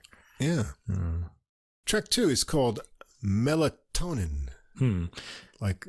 with an apostrophe, at the end. So it's like melatoning, I guess, like the melatonin. Yeah. Chilling out. Melatonin. There. Yeah. It's an easy medium swing feel on this tune, and Byars and everyone come right in with an 8-bar intro section into the tune, which is a 32-measure AABA construction. It has nice tumbling sax figures in the second half of the A section.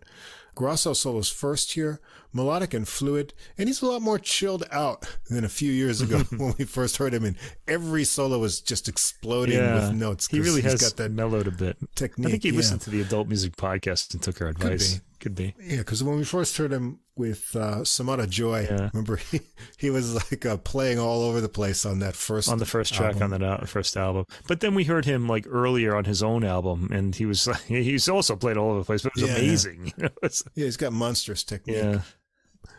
And Byars is next then, relaxed and fluid too.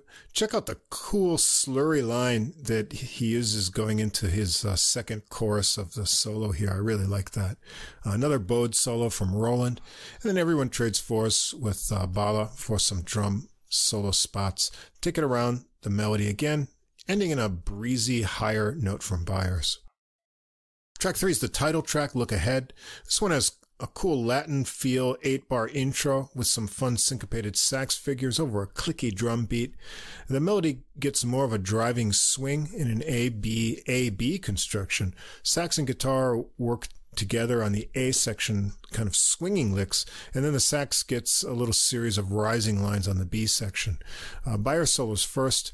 Grosso keeps the soft rhythmic chord backing, and Bala is really good at soft snare fills and light cymbal work that's very subtle on this tune. Grosso solos with more bubbling lines to the slightly faster tempo on this tune compared to the previous one. Another bowed solo from Roland here with quiet agility. And Bala takes a full drum solo on this tune, and he does a lot with a little bit of action. He's very tasty, focusing on perfectly timed hits and tight little figures. Track 4 is Endure and Remain. This one's a ballad.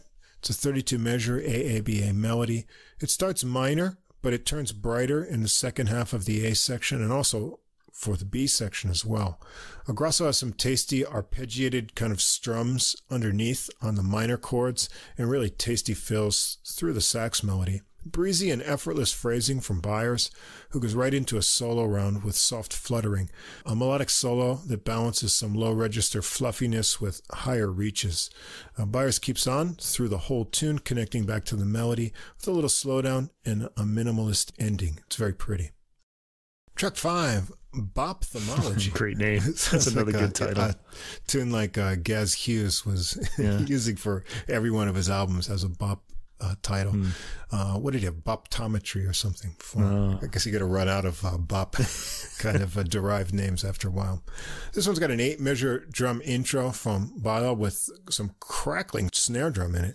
It's an AABA boppy melody, but quite relaxed in phrasing, with nice integrated syncopation from Grosso on Byars' melody lines. The unique twist here is that the final A section is in extended 12 measures. Smooth and melodic solos all around from Byars, and then Grosso, who sparkles at this tempo with bubbling melodies. He has some fun repeated note rhythmic guitar ideas in there as well. And Roland has a speedier bowed solo for this one, still keeping things melodic. Everyone trades fours with Bala on the round before another boppy melody run and a final flurry of drums. Track 6, Lito Quito. And this is a cute one, indeed. There's an 8-measure intro with rhythmic soft staccato sax figures over a Latin rhythm. The melody's in AABA form with 2 measures of Latin feel that changes to swing from the 3rd measure in the A section. And the B section is contrasting Latin feel with nice drum rim clicks. And the final A section also gets extended to 12 measures into a break for Grasso to burst into a solo with a lot of speedy licks. They keep things in a swinging groove through the solos. Byars follows Grasso with a fluttery melodic solo, and Roland has another bowed solo here too, and another round of the melody with that Latin change-ups and an outro to match the intro of the tune. Track 7 is called 3D Flat, and another light, boppy, and swinging AABA tune with a lifting B section. Nice syncopated hesitations in the sax melody line with shadowing from Grasso and tasty drum fills and accents from Bala through the melody. Roland's bowed bass is up first for a solo on this one, and Byars is next with a lot of effortless double-time phrases in this one. Again, I'm thinking that kind of Stan Getz kind of effortless phrasing here. Grasso has a nice mix of double-time ideas in his solo here too.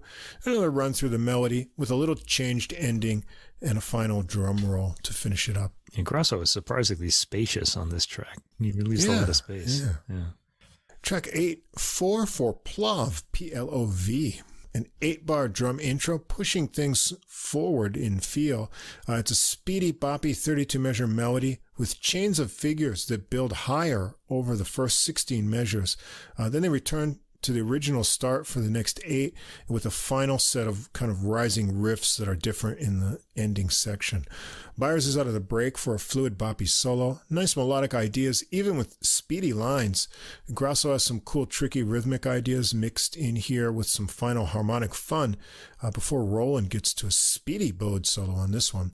And Bala gets a full drum solo here as well, getting a bit more animated on this one, but still with tasty restraint, and they close it out with another run through the melody. Track 9's Blessings for Giacomo.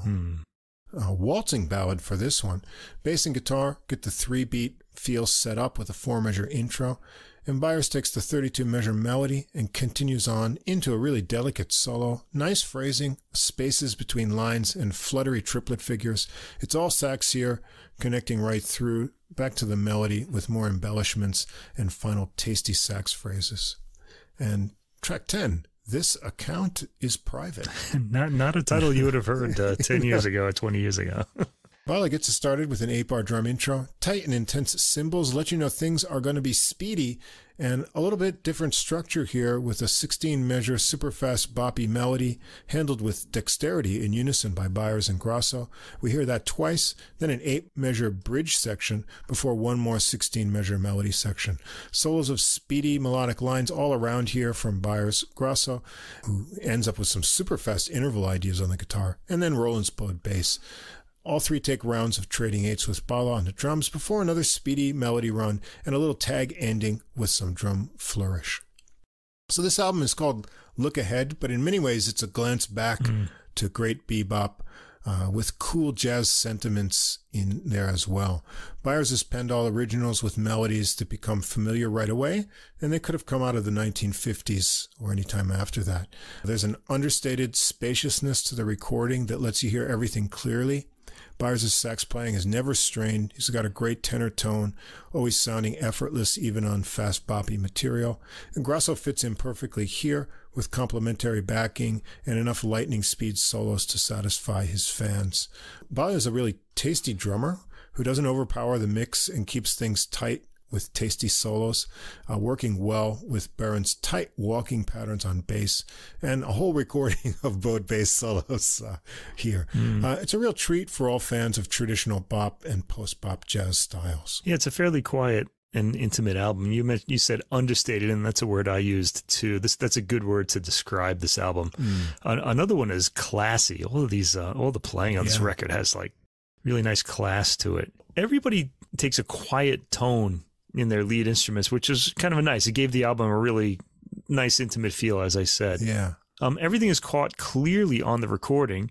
The recording is ideal for this type of understated jazz, except for the bass, as we mentioned, who's really too far away from the mic when he solos.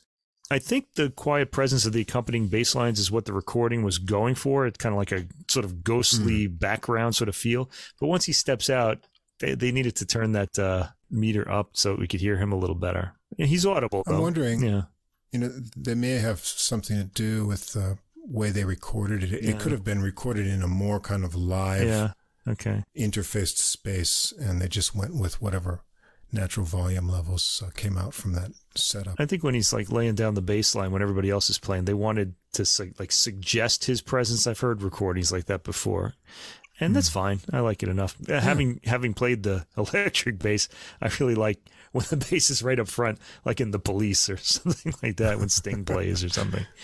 Right. Okay. I really like Pasquale Grasso's, of course, very understated play on this album. Really unusual for him, or maybe not. Maybe this is what he's playing like now, because we remember him from 2 years ago where he was like really just this monstrous technique that you were hearing on every track. You're still hearing some really neat and inventive ideas, and the fact that he is a really great player. But I like the way he kind of was very understated here, I guess. Yeah, I liked his sound too, like this kind of quiet, intimate, and really focused, precise sound.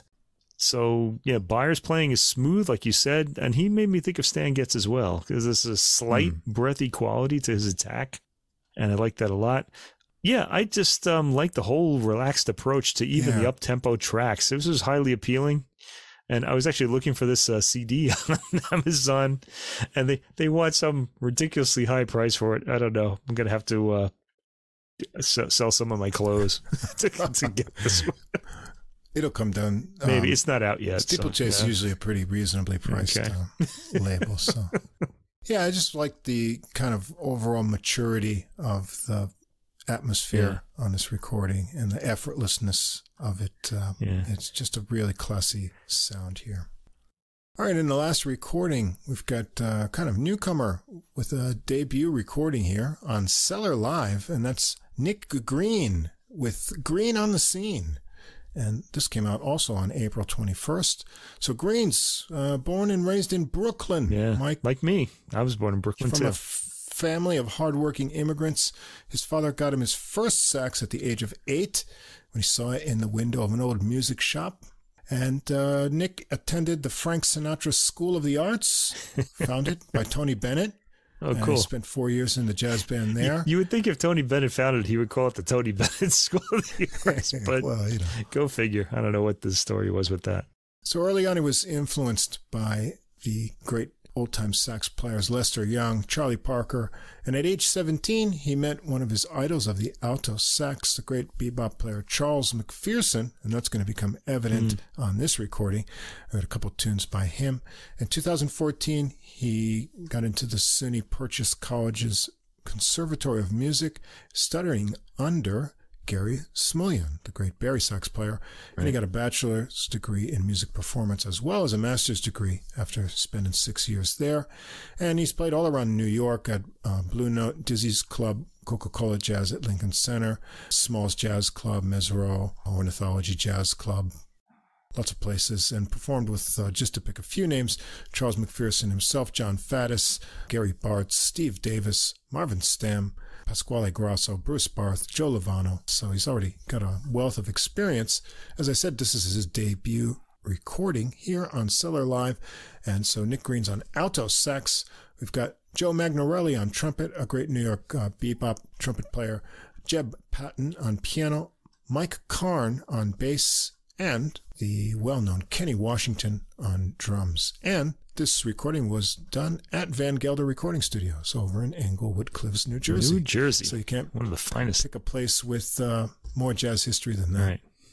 All right, we're going to start right out with a Charlie Parker tune, Red Cross, which is a rhythm changes tune. We also heard an interesting version of this from Rudreshma Antapa on his Hero Trio recording. And they take this at a brisk tempo, actually faster than Charlie Parker's recording. I found it invigorating. Yeah. Kenny Washington gets it going with an 8-bar drum intro, and then Green and Magnarelli, who's got a harmon mute in the trumpet for this one, take the unison melody licks over stop time, hand it off to Patton for piano on the B section. And Green's out of the break for the first solo, and we get a first taste of his playing. A nice, slightly breathy tone on alto, not too tart of a sound, kind of well-rounded. And he's taken all of his bebop vitamins, good accented bebop phrasing, melodic ideas that build up for a well-constructed solo at this really high speed. Magnarelli's got a speedy melodic solo starting out from some nifty rhythmic licks, nice flexibility, and he gets all the charm out of that kind of compressed harmon mute effect in there. Patton's got a bouncy solo with some snappy rhythms and some impressive two-handed lines, and the horns trade eights with Washington for some drum solo spots. Magnarelli ditching the mute for that, but then sticking it back in for the final melody run. And Green takes the B section, just on sax this time instead of piano, for some final flurries, and it's a speedy, high-energy start to the recording. Hey, where can I get bebop vitamins?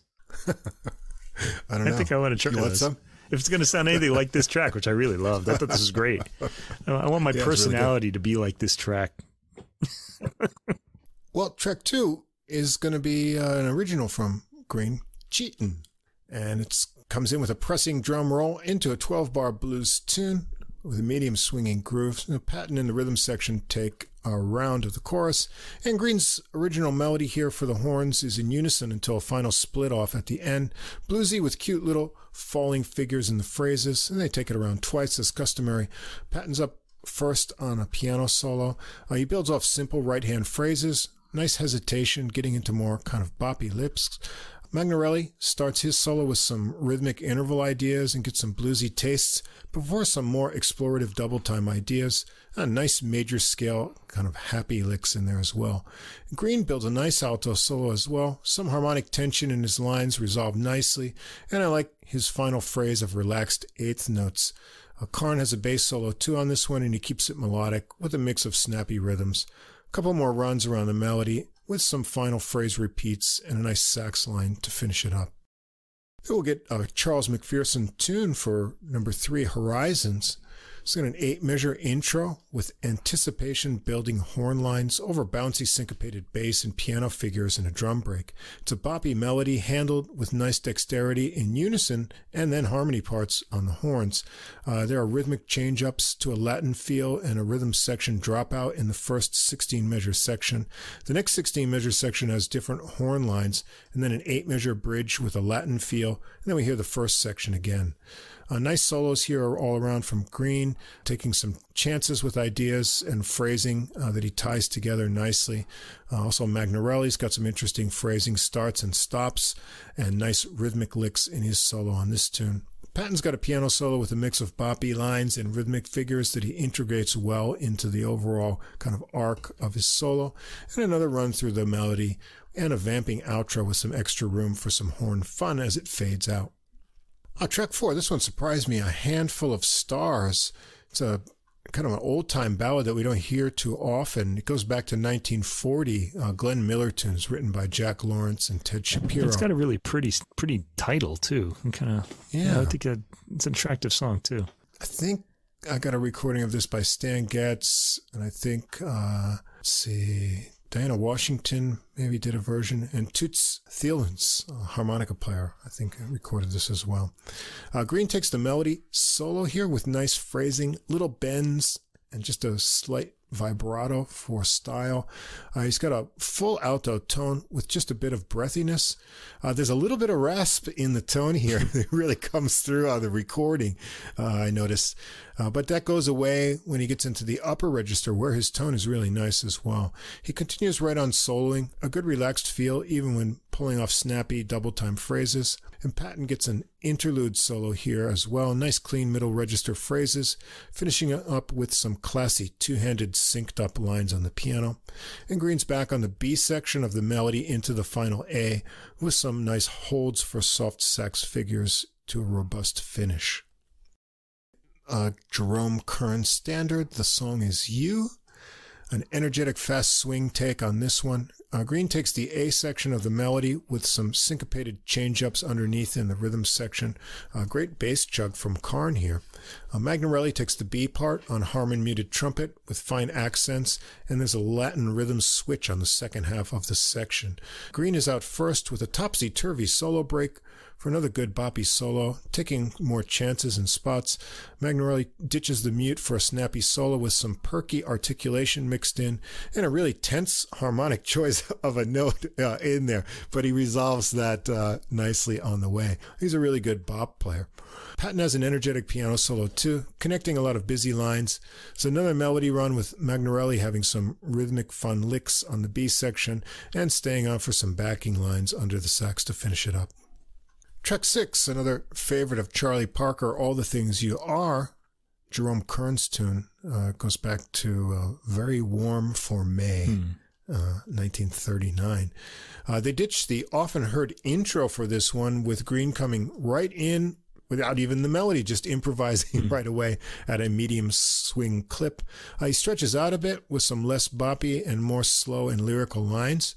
Magnarelli contrasts with a busier and boppier solo, still with nice melodic connection, and Patton has a relaxed piano solo.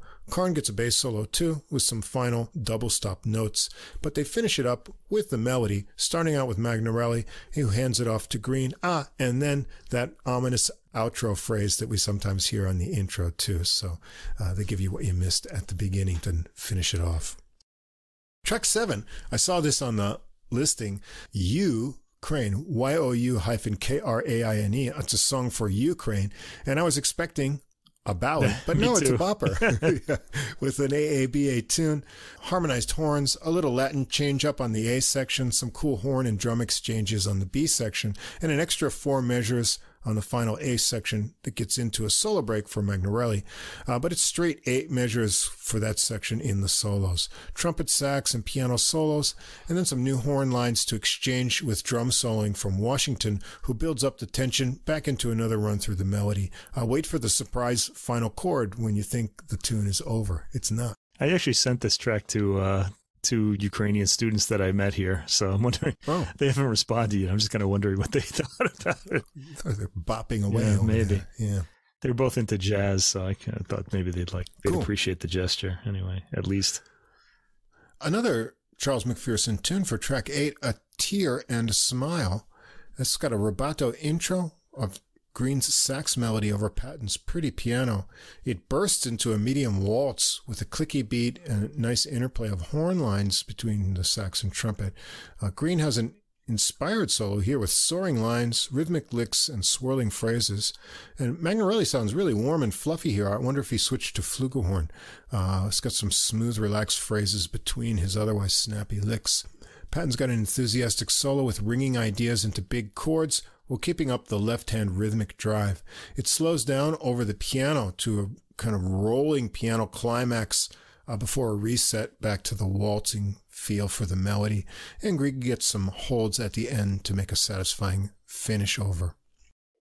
And track 9, the last track, another Green original, Barry. And it's a slow intro with a harmonized horn line over cymbal textures and ringing piano. Suddenly, it's in a Latin mood, with a fun rumba feel to it.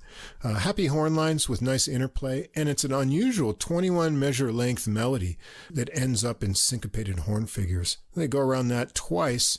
The feel changes up to a medium swing for the solos, and Green goes first with fluid phrases. Magnarelli follows, some cool interval ideas, nice double time licks in his trumpet solo here. Patton and Karn get rounds 2, ending in a little bass groove. Back to the Latin feel for a couple more rounds of the melody with a little extended and slowed down ending section. And that's it. So Green's on the scene, and that's one with a bebop bedrock for its foundation. He's paying tribute to his alto heroes here, a Charlie Parker original and other standards favored by him, 2 Charles McPherson tunes as well. He's got an original blues and then the Ukraine original boppy tune, plus the unique Barry, all from his own pen. Accomplished bebop sax solos with a pleasing sound. Great players in company here for his debut recording. Magnarelli's a skillful trumpet player, always sounds great on bop material. Solid rhythm section with Washington Patton, and Karn. And I'm looking forward to see what direction he's going to go next with his sax work. Yeah, it was a pretty heavy bebop night tonight, too. That's pretty interesting. We had a lot of really rhythmic classical and bebop jazz. Yeah, I like the ensemble a lot. And Red Cross, of course, as I mentioned earlier, is my favorite track on this album. It was just highly caffeinated. Yeah, really speedy. They never reached that level of energy again on the album, but that's not a problem, really. It's a record that's got a lot of variety, and I really enjoyed it. Ukraine has high spirits. Ukraine, I should pronounce it that way, has really high spirits as well. And that was appealing to me. I really liked the more upbeat tracks on this album the most, I think. I was also intrigued by the way the things you are started with a solo, and we didn't hear the theme until the end. That was a pretty cool approach. It's something I'd like to hear more in jazz. I think it's kind of interesting. There's a classical set of variations that does that too. I can't remember which one it is, though. It's kind of funny because, Charlie Parker used to do that. But you don't hear it too often these days. That's too bad. I'd like to encourage, I know that we have a lot of jazz musician listeners, so I'm going to encourage them to try that approach because I think it sounds really cool. You're wondering what the tune is, and then you find out at the end. Yeah, it's a good album all the way through with a lot of variety. Soloists are all well matched, and I felt the trumpet and sax had the brighter moments on the album, although the piano, it's kind of like one of those matte sounding pianos. It has more of a burnished sound than like a bright sort of sound, and I rather like that too. He has got a lot of creativity in his playing, and I definitely want to revisit this album too. Again, more than I think this is true of any bebop record I hear. There's always more on there than I noticed the first or second time, so they kind of invite repeated listenings, and this one certainly did. Yeah, so another up-and-coming sax player with a really good bebop foundation, and he's got some nice original material too, so be following along and see what he comes up with next. And there you have it, all-American sax recordings, and they all kind of centered around New York, but that just happened. We've done quite a few European and other excursions in recent episodes. Yeah. So we also had all contemporary American composers too in the classical end, which is pretty interesting too. Yeah. I've never done that before. It was very appealing. Yeah, that was cool.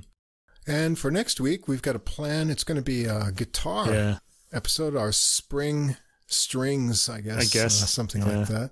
I've got a kind of mix. One is Brazilian guitar, so I'm looking forward to that. I've heard a few tracks from that. And I've got a kind of unique take on Woody Shaw's, the great jazz trumpeter's music, but with guitar. So I'm kind of looking forward to that. Going to be an exciting week of music to listen to. You got some Baroque guitar. There's a really exciting new Baroque guitar album out by Raphael Falletta. He's a French guitarist playing Baroque, and he's just lighting up the internet with a lot of I should put maybe a post of him from YouTube on our Facebook site, because people are really raving about him. I'm really interested in hearing this record. And we've also got another Naxos release of Carlo Domenicone's music. He's an Italian composer, but he spent, I think, a lot of his life studying in Turkey, and he uses a lot of those Turkish and Arabic modes in his playing. And this is the work is called Sinbad, which really draws right from that part of the world. Not Turkey, cool, but the North Africa kind of sort of Middle Eastern kind of part of the world. Seems like a great subject for him, given his whole harmonic palette. So I'm really curious to hear that as well.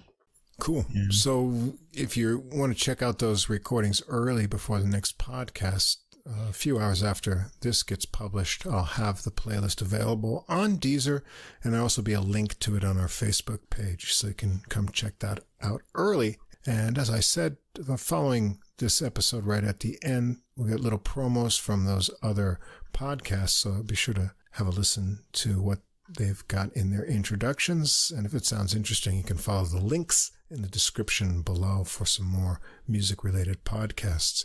Thanks, as always, to Fast Signs of Staten Island for our glowing neon logo. Any final thoughts there, Mike? Final thoughts? My thoughts are always final. That's all I have to say. All right. So it's been a nice American-themed episode, and next week we'll be back with some strings and things. All right.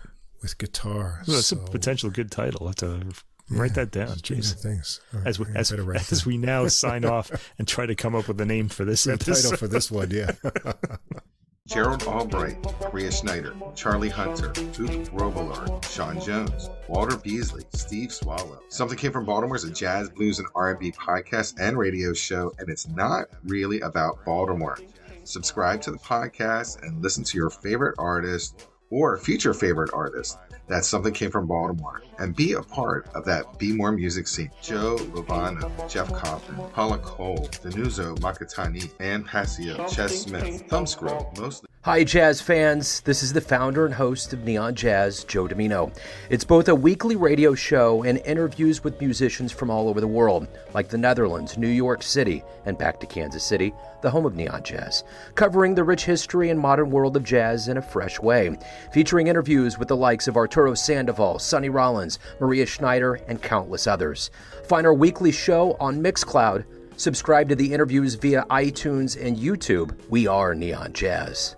Same difference. Two jazz fans, one jazz standard. A review of a single jazz standard through music, history, and stories. And this is AJ. And this is Johnny. If you are a jazz fan and you like jazz standards, bebop, show tunes, ballads, you name it. Yeah, we've got them here. We drop a new show on you every other week, and we take a standard and we listen to a few different versions of it. Same difference. Come join the fun. Looking forward to seeing you.